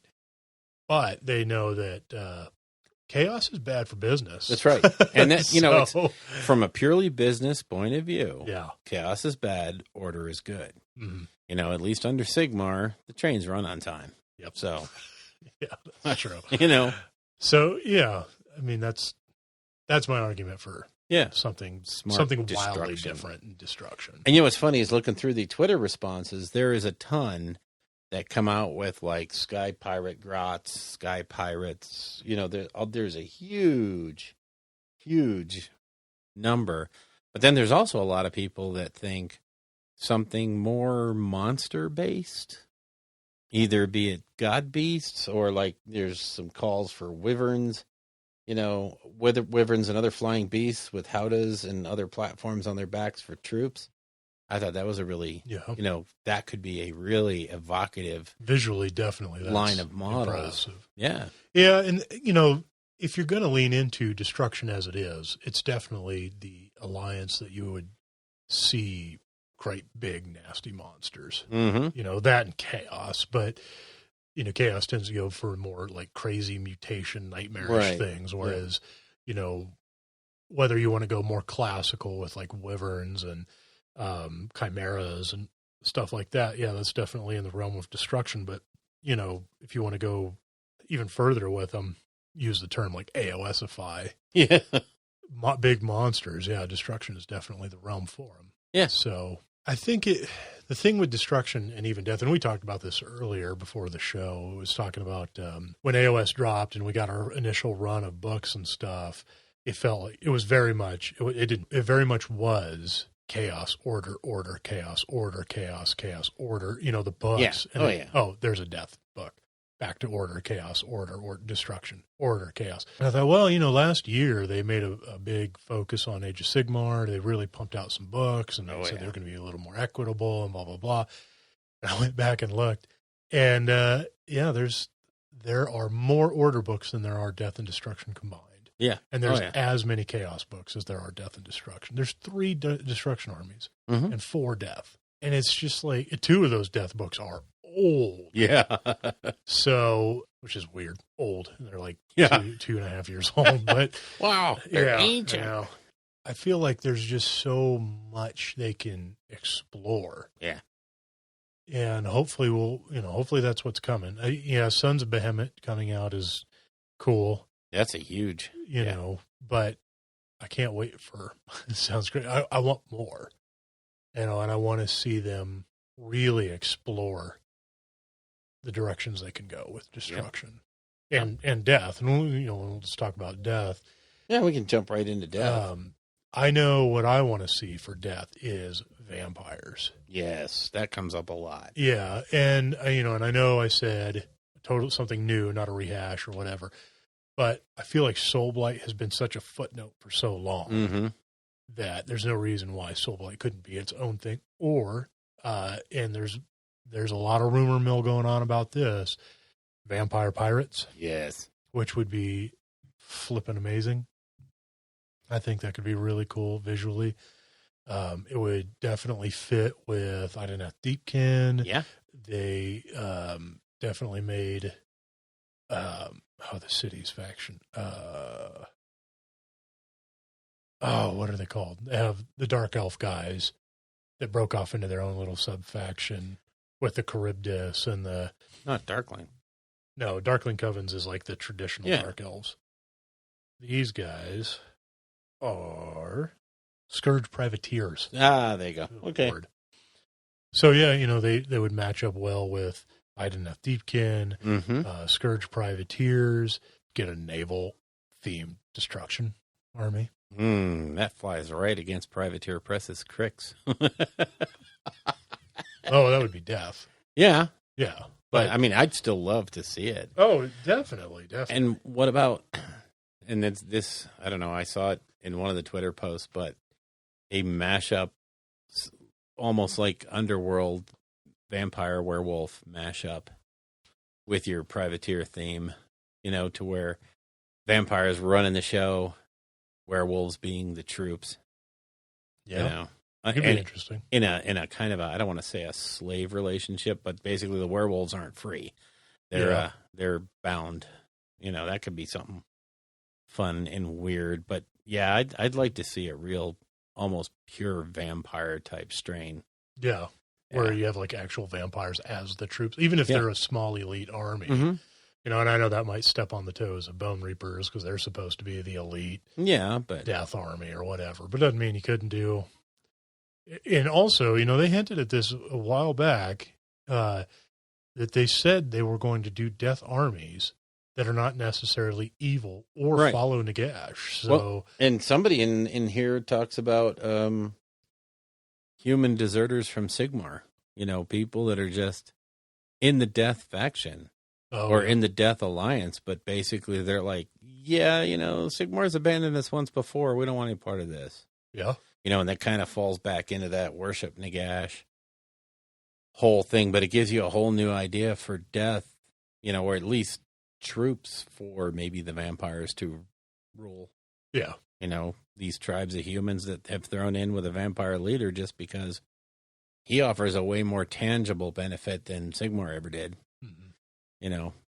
I mean, there's that. It's funny how they bring it up in the lore all the time that there's that undercurrent of Sigmar abandoned us.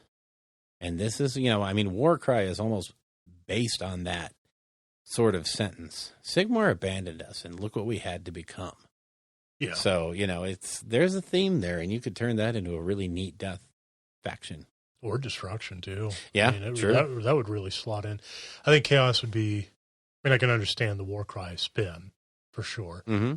But I think turning your back on a god, sliding over into the realm of Chaos, the worship of, or being tied to that, pretty much means that you're on board with Chaos. Even undivided, you're still embracing Chaos. So, I think it would... If you wanted something different that doesn't exist, it would have to slot into either Death or Destruction. Yeah. Into some capacity. With some weird feels. Yeah. All right, so maybe move on to what would be new for Chaos? Yeah, this one was really difficult. Oh, boy. The one that jumped out to me has already kind of been established, though, with Slaves to Darkness, and that was like regular mortals that don't, like we were just saying, if you turned their back on Sigmar or whatever, or see Archeon as a god and worship him. We've talked about that a lot in the past, too. And that's kind of what Slaves was supposed to be, but didn't quite hit the mark. Or they didn't want it to at that point. They didn't want to go down that road completely. Yeah, because I feel like, it adds all the Warcry warbands, but they're just like, they're just there in the book with the War Scrolls. They're not true, or they're not battle line. They're not. Right. Yeah, that's weird. There's very little synergy with the rest. Very little synergy in that book. Well, no, that's not true. There's a lot of synergy. It's just I feel that the Warcry stuff is just like a footnote. Yeah, I think it's just in there to give those things a place to play in. And that they weren't willing to pull the trigger on getting rid of Marauders, finally. Yeah, well, and also the fact... I think if you start painting yourself or you go down that road and you paint yourself into a corner, it's really hard to pull out of. So if you say they're this, period. Yeah, but that's what they are, though. And it's very clear in Warcry that these are all factions vying for Archeon's attention. Yeah. So why wouldn't they, in a book that is clearly the undivided book? Well, because I'm thinking less for AoS and more for Warcry. Is you don't want to paint yourself into this is this warband's only method of advancement. Their only goal is to become Khorne or Abaddon.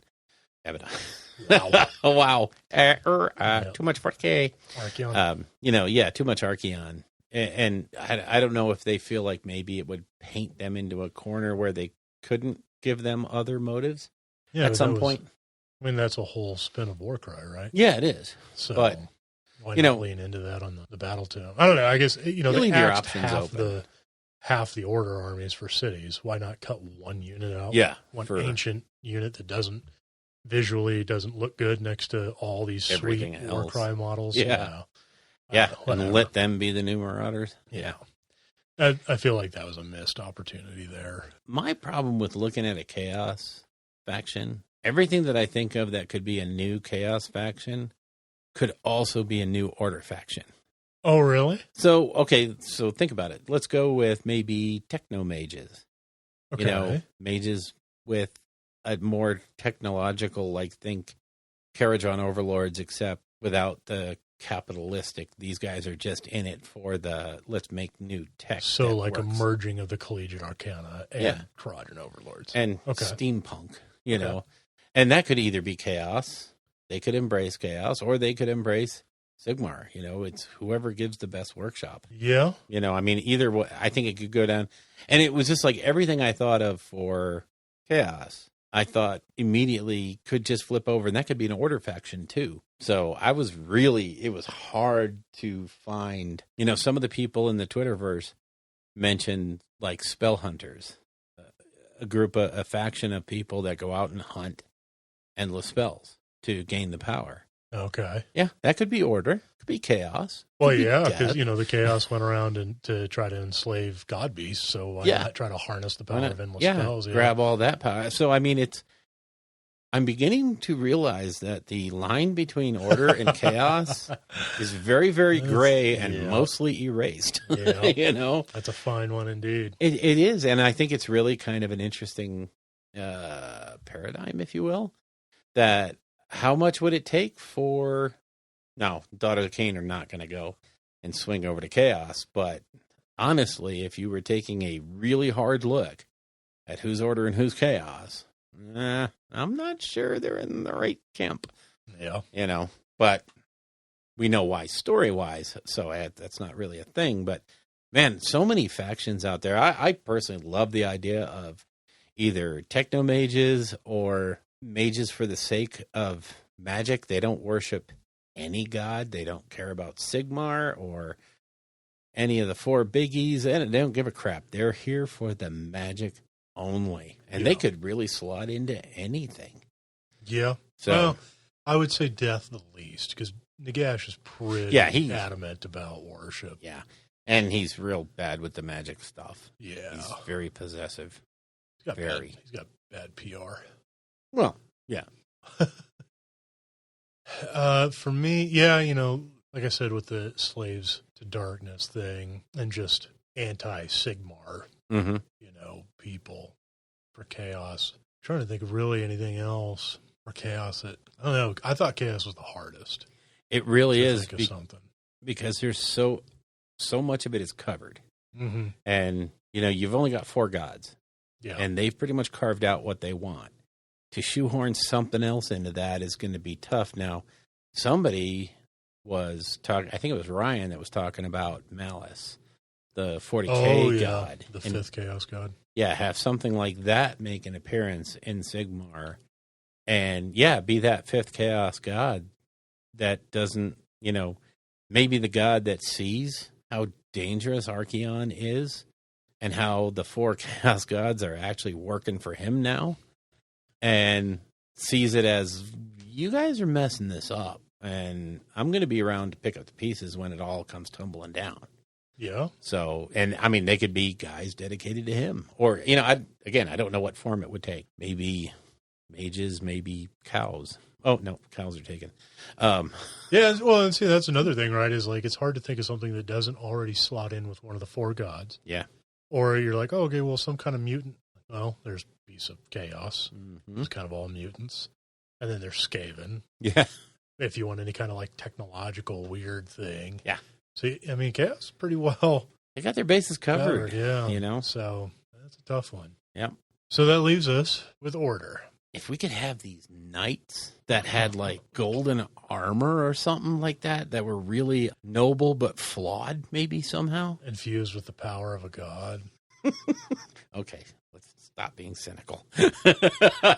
No, I think Order was the next hardest to come up to. For you? Yeah, because like I said, everything that I came up with for Order would also on flip right over to Chaos either way. Well, I know one of the things that did pop up, a couple of the things that popped up regularly. One is like let me see if I can think of the word, clockwork punk. Yeah. I've never really heard that particular term before, but I think I know what they're talking about. It's not necessarily steampunk. Right. But it's similar. Yeah, mechanical based. Yeah, some kind of slightly advanced technological thing that doesn't use steam. It just uses other form of energy. Yeah. Springs. Yeah. Which, honestly, you could look at some of the new AdMech stuff that just came out and get some inspiration from that. A lot of it, yeah. Oh, yeah. Especially with that flyer and the mechanical horses. Definitely. So that could be really cool. And then another one was basically fleshing out the fanatics of Sigmar. I forget what they're called. Oh, not flagellants. Devoted to Sigmar. Yeah, the devoted of Sigmar, and actually coming out with like witch hunters and yeah. I know that some of the Stormcast factions kind of have become that. Yeah. But, just regular mortal versions of it as Mhm. well. Kind of what we had with the old Empire, seeing some of that revisited. I know some people were talking about, for me, with Order, what I would really like to see is, one, Malarian's army, Yeah.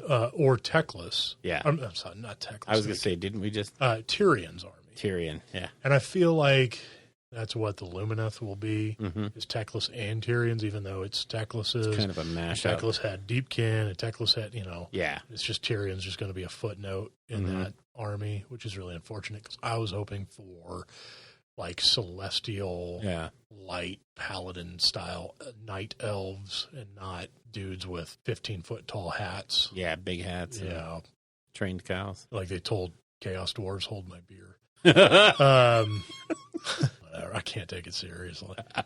love it. That's good. Yeah, so either Malarian or even Tyrion's elves would have been really cool to see. And the other is, I'll just beat around the bush, Bretonnians.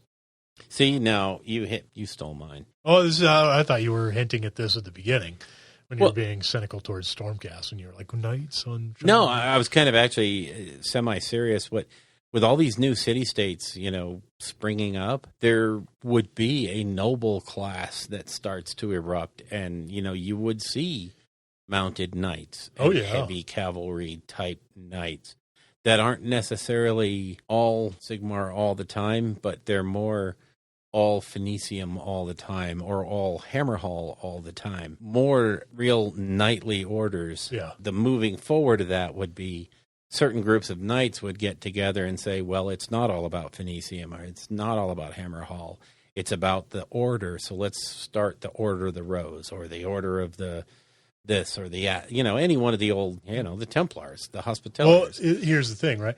So cities focuses on two realms: Yeah. fire and life. Yeah. But we know that Sigmar is setting up cities elsewhere. Everywhere else. So what if you had a city in the realm of light, Mm-hmm. okay, that has decided, well, what if we just took an order of knights and we funded them, and they basically protect travel between the realm gates and all Mhm. the, because some places are still really difficult to go. It's like Yeah. you don't want to go to Shaiish, you don't want to go to No. Olgu, unless and it's not like Gur is a walk in the park yet Yeah. or anything like that, but it's a little more established.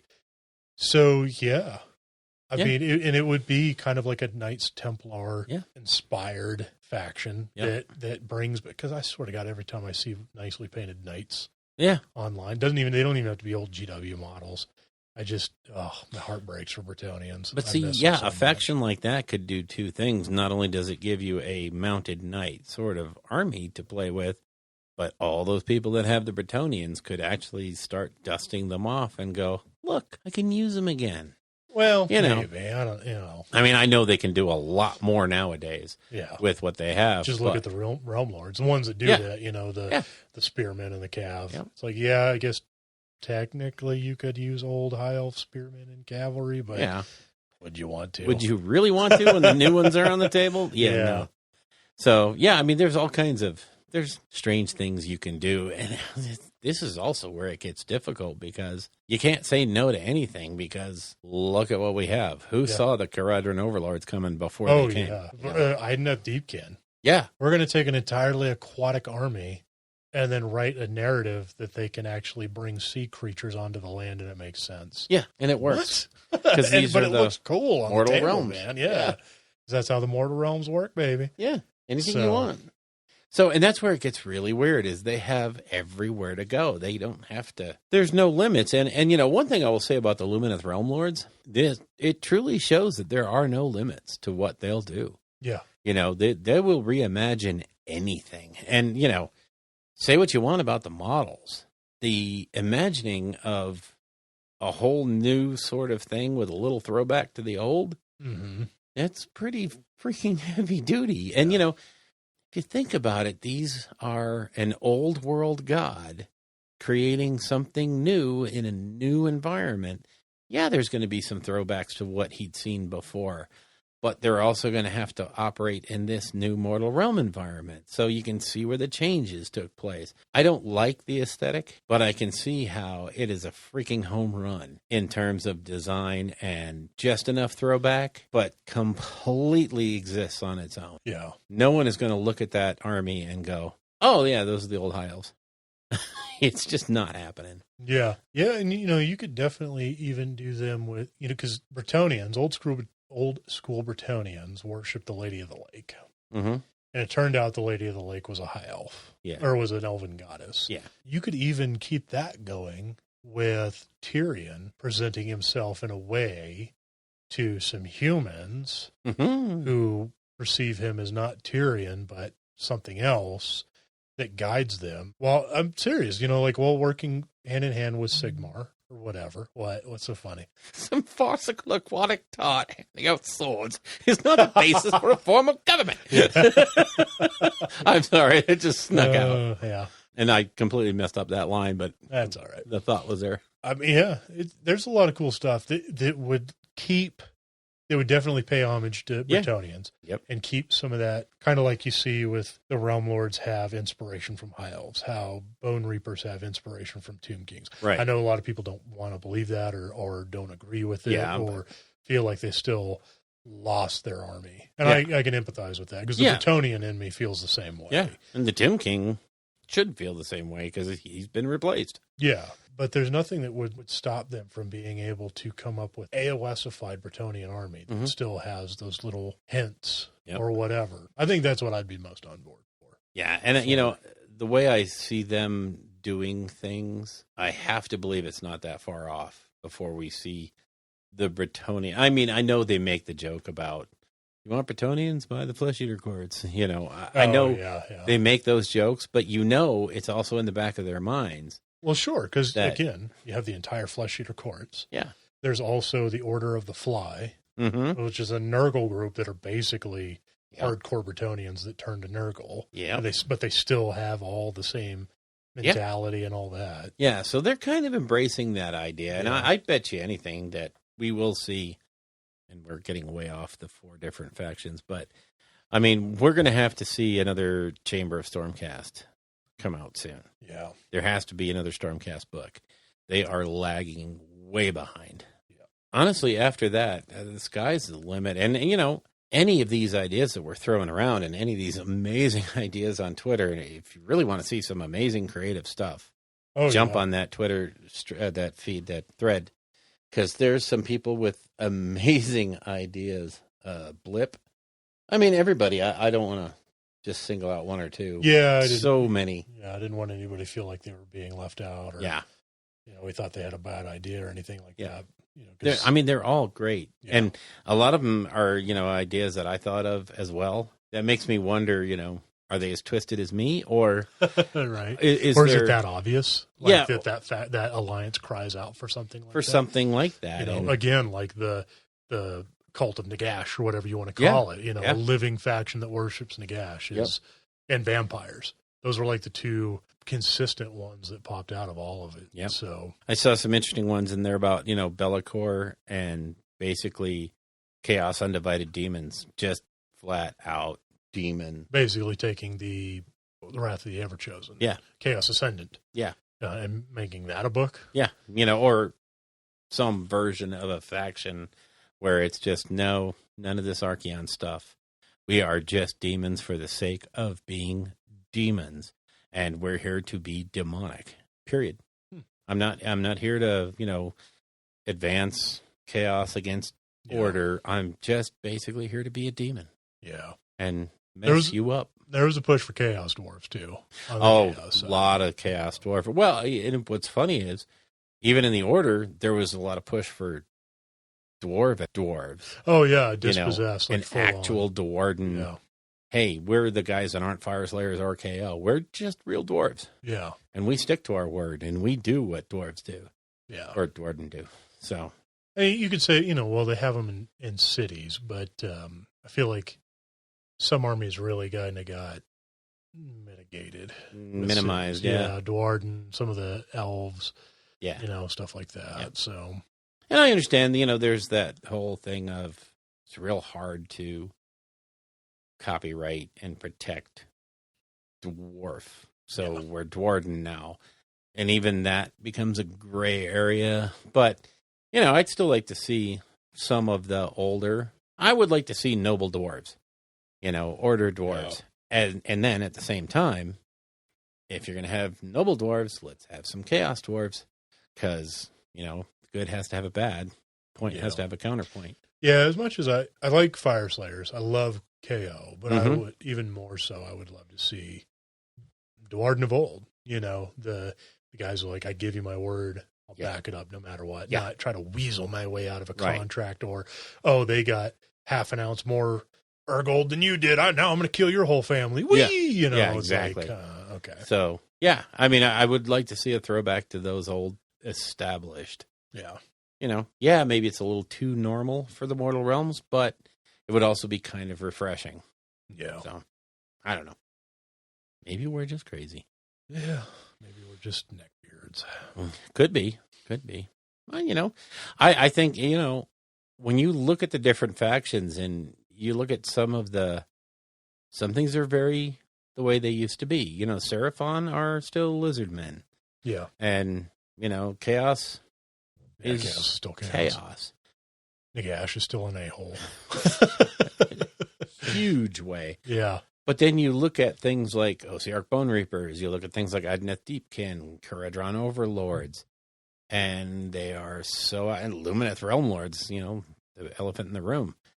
They are out there. They are crazy. And it just goes to show that they're not saying no to a lot of interesting ideas. Yeah. I think a lot of things are being greenlit, and if they really work, if they jump off the page or the computer screen for the designer, I think they're willing to embrace it. You look at those Warcry warbands. Oh, yeah. Good Lord. I mean, the Corvus Cabal. Yeah. That could be a faction. Yeah. That could be a motif. Any of them. The Unmade. Yeah. Yeah, I mean, one of the people in the feed there said, just flesh the Unmade. Get it? Flesh the Unmade. Flesh them out into a whole, a whole faction. Yeah. Because they could stand on their own. Yeah. So many ideas. Well, that was a fun discussion. Okay, so with the wrap-up of the lore there and our ideas about what would be neat factions, and really want to appreciate everybody that jumped onto that thread with their amazing ideas. Good stuff. Thanks, folks. But now we're going to jump into the temporal distort portion for this month. And I am flipping right now through the May 2010, which is White Dwarf number 364. And on the very front of this is War of the Ring Battle Hosts. At this point, Mark Latham is the editor, still. Didn't change from last month. But the big news was the War of the Ring Battle Host book came out. And so this issue has lots and lots of Middle-earth content. Kits like the Ruins of Osgiliath are in this one. Oh, man, it was a great time to be a War of the Ring fanatic, because the Knights of Dol Amroth, which I am still... God. It's funny because I play the Lord of the Rings online game, and I'm working on my Dol Amroth faction right now, and I just love going through Pelargir and Dol Amroth and all the towns and seeing that heraldry and all that stuff. It is so cool. But that's a silly thing. So yeah, the Dwemer Lake is out there. Faramir, the Captain of Ithilien. All kinds of great new release models. For Warhammer, Orcs and Goblins, River Trolls, Orc Boar Boys came out. Jeez. And if I'm not mistaken, those are still available, right? The Boar Boys are still available, aren't they? All of that is gone. Is it? Okay. All of that is gone. No, those River Trolls are still... They're still the ones, yeah. The rest of that has been phased out. So for Black Library 10 years ago, we had Nagash the Unbroken by Mike Lee. Here's one for you. A little book called The Lost by Dan Abnett. The 10th, first and only, baby. Oh, boy. So, yeah. Forge World has released Imperial Armor Apocalypse 2, which I have sitting on the shelf right up there. So, yeah, they got some interesting releases this time. And as far as content goes, Again, like I said, a bunch of Middle-earth stuff to include the battle reports in this one are Middle-earth. Very, very cool. Like I said, this is one of those episodes that if you are into Middle-earth, you loved this issue. If that really wasn't your bag, yeah, that was kind of a problem. Okay, another one of the things they had in this one was a really nice article on how to paint ruins to have that like Asgiliath look, that sandstone, that weathered sandstone look. Mm-hmm. So that's a really cool article in there. And then they have the Warhammer Orcs and Goblins book, where they start going over, I think the Orcs and Goblin book had come out the month before, but this is where they really dive into it and they show you how the kits go together and what's in the book and show off the Gargant kit. Matt Ward takes the Blood Angels on a campaign to the hive world of Hoenn. Yeah, okay, so they do a Cities of Death, Blood Angels kind of thing. Big time Blood Angels articles. And then they have a regular Warhammer fantasy game, Bat Rep. And then they go through almost the rest of the article issue is made up of what happened at the Golden Demon. And then they have a whole bunch of heavy metal painting for Orcs and Goblins, so the Boars and the Rider and all that good stuff. So again, if you were a 40K guy and you got this issue, you were very upset because there was next to nothing in there except some Blood Angel stuff. Meanwhile, Elric is flipping through. This is the May 2000, number 244. And on the cover is Space Wolf, as I believe this is when the Space Wolf pamphlet. It was in this. Yeah. Yeah, when you bought this White Dwarf, it was in a plastic bag, and you got the You betcha. little like 10-page Space Wolf codex with it. That was good. It went hand in hand with your regular Space Marine book. Yeah. Oh, wow. These great big army boxes for Deal of the Century. For Space Marines and Chaos Marines. You got a Land Raider and Jesus, all kinds of stuff.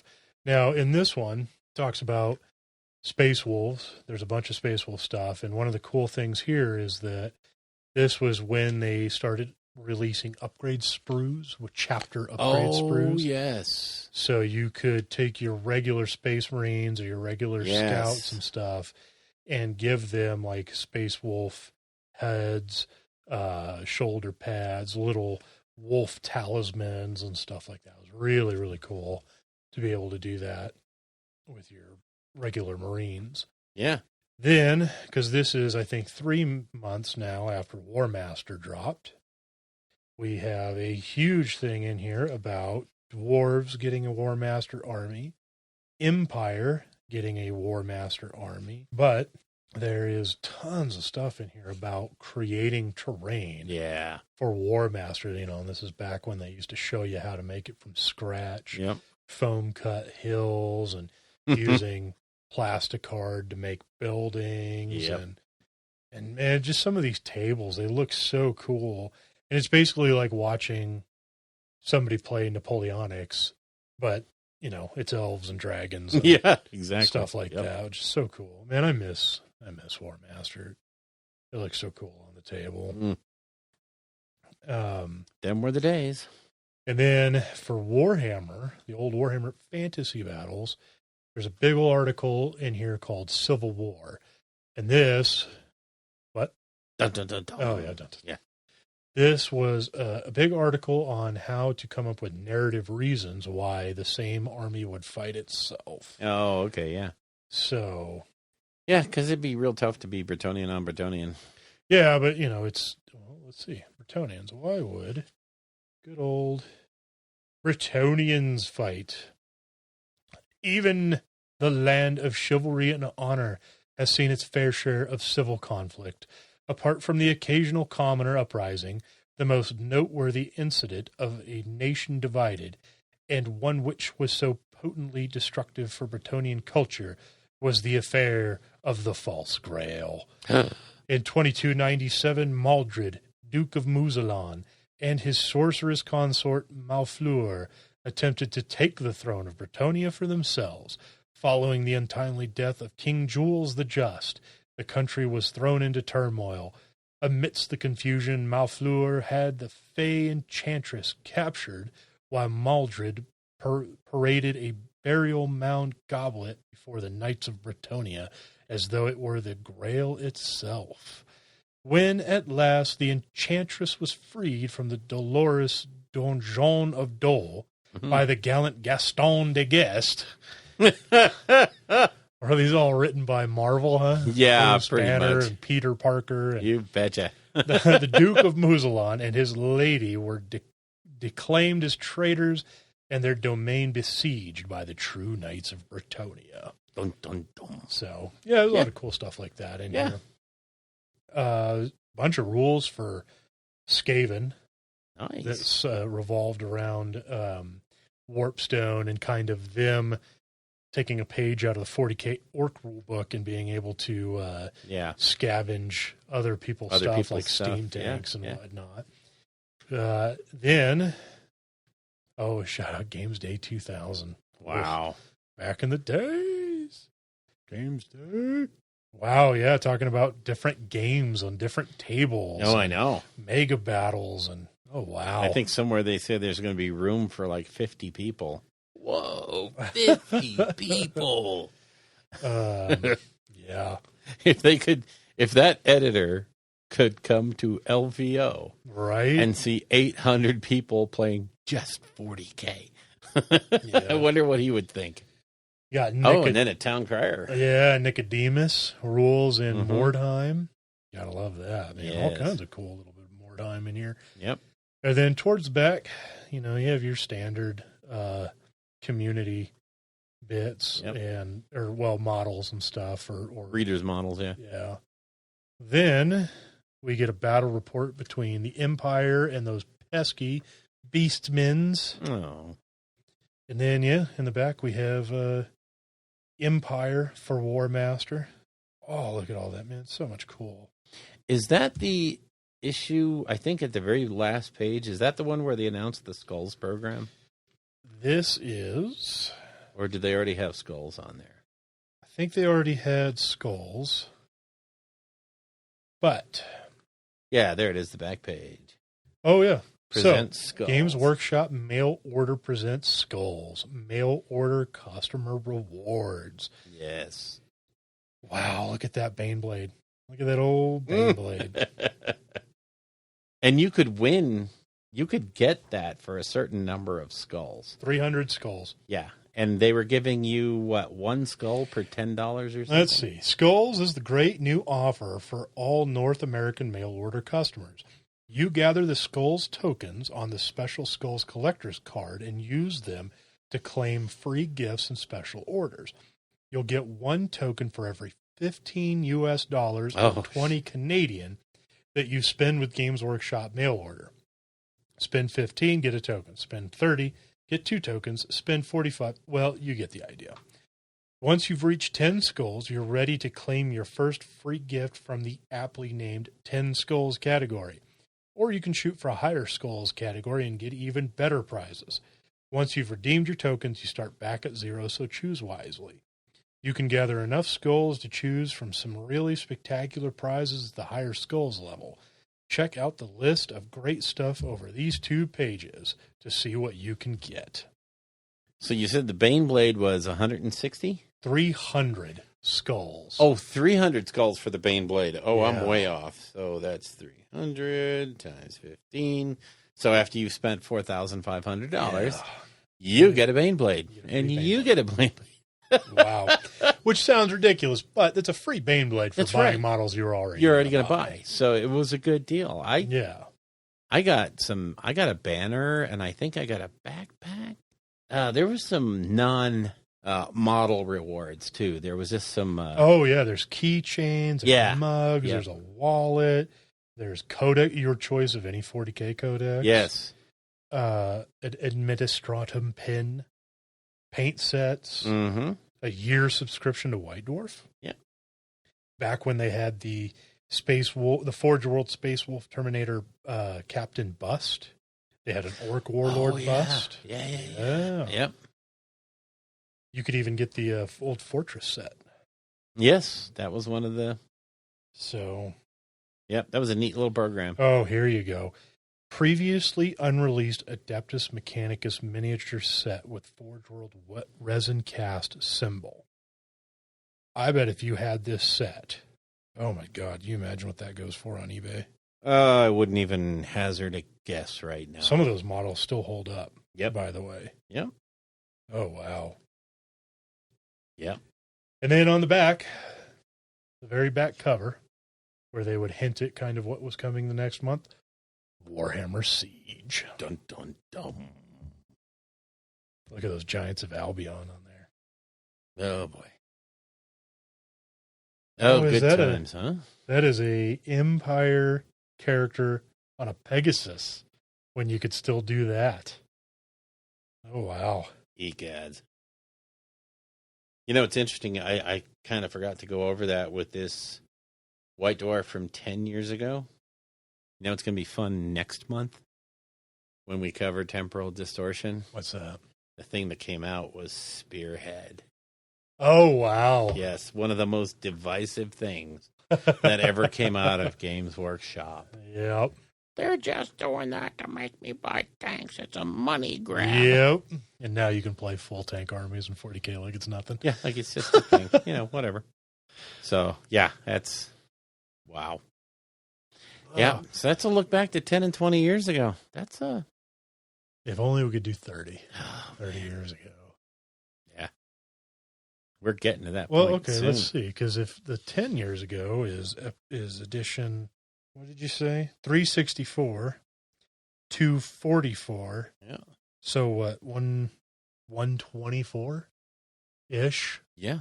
30 years ago would have been White Dwarf number 125. Oh, okay. Let me see here. What's that one covering? I think I have that one. Yeah, actually, it's got a Lumina Throne Lord on the front. Oh, I'm sorry. No, it's an orc.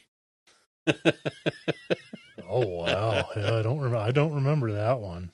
I think I have it. I'd have to go look at it. If I do, I'll bring it. Or we'll just bring 126. Yeah. Let's see. That would be weird to be 30 years of White Dwarf. Yeah, I'd be 6 years old. So, Yeah, I don't remember any of this stuff. Let's see. I think my first taste of GW was when I was... See, and this is why I would like to see the 30 year ago, because Epic was my first foray into anything tabletop, anything like that. So it'd be interesting to see when Epic was a thing in White Dwarf. Yeah. Which that's when, so 1992-ish is when I got in. 91, 92 is when I got into GW. That's when I was putting together my Epic armies. Christ, that is almost 30 years ago, Bill. Yeah. Yeah, doesn't that scare you now? That I've been playing D&D and Warhammer for almost 30 years. Yeah. Yeah. Oh, man. Scary, isn't it? Yeah. But, you know. Could have done so much else with my life. Well, I was just about to say, at least you're not drinking. Oh, God. That drink sounds so good right now. Plastic crack. God. All right. So are we done? Yeah, I think that's it. Okay. I think that will work. That's a show. Let's get another game in for the listeners. Let's have some damn battle. There you go. All right. And we'll talk about what we learned. If you would like to get in touch with us, you can reach us at our Facebook page at www.facebook.com/rollingbadpodcast, all one word. Our Patreon page is at www.patreon.com/rollingbadpodcast, again, all one word. The Twitter account for the show is at rolling_bad. And our individual Twitters are, for me, at Bill Castello, BILLCASTELLO. And for Elric, it's at Elric Edge, ELRICEDGE. All of our guests on the show will have their contact information in that show's show notes. The music in the show is used courtesy of Kevin MacLeod at Incompetech.com and used under the Creative Commons license. The Rolling Bad podcast is protected under the Creative Commons Attribution 4.0 International License. Information for this license can be found at creativecommons.org.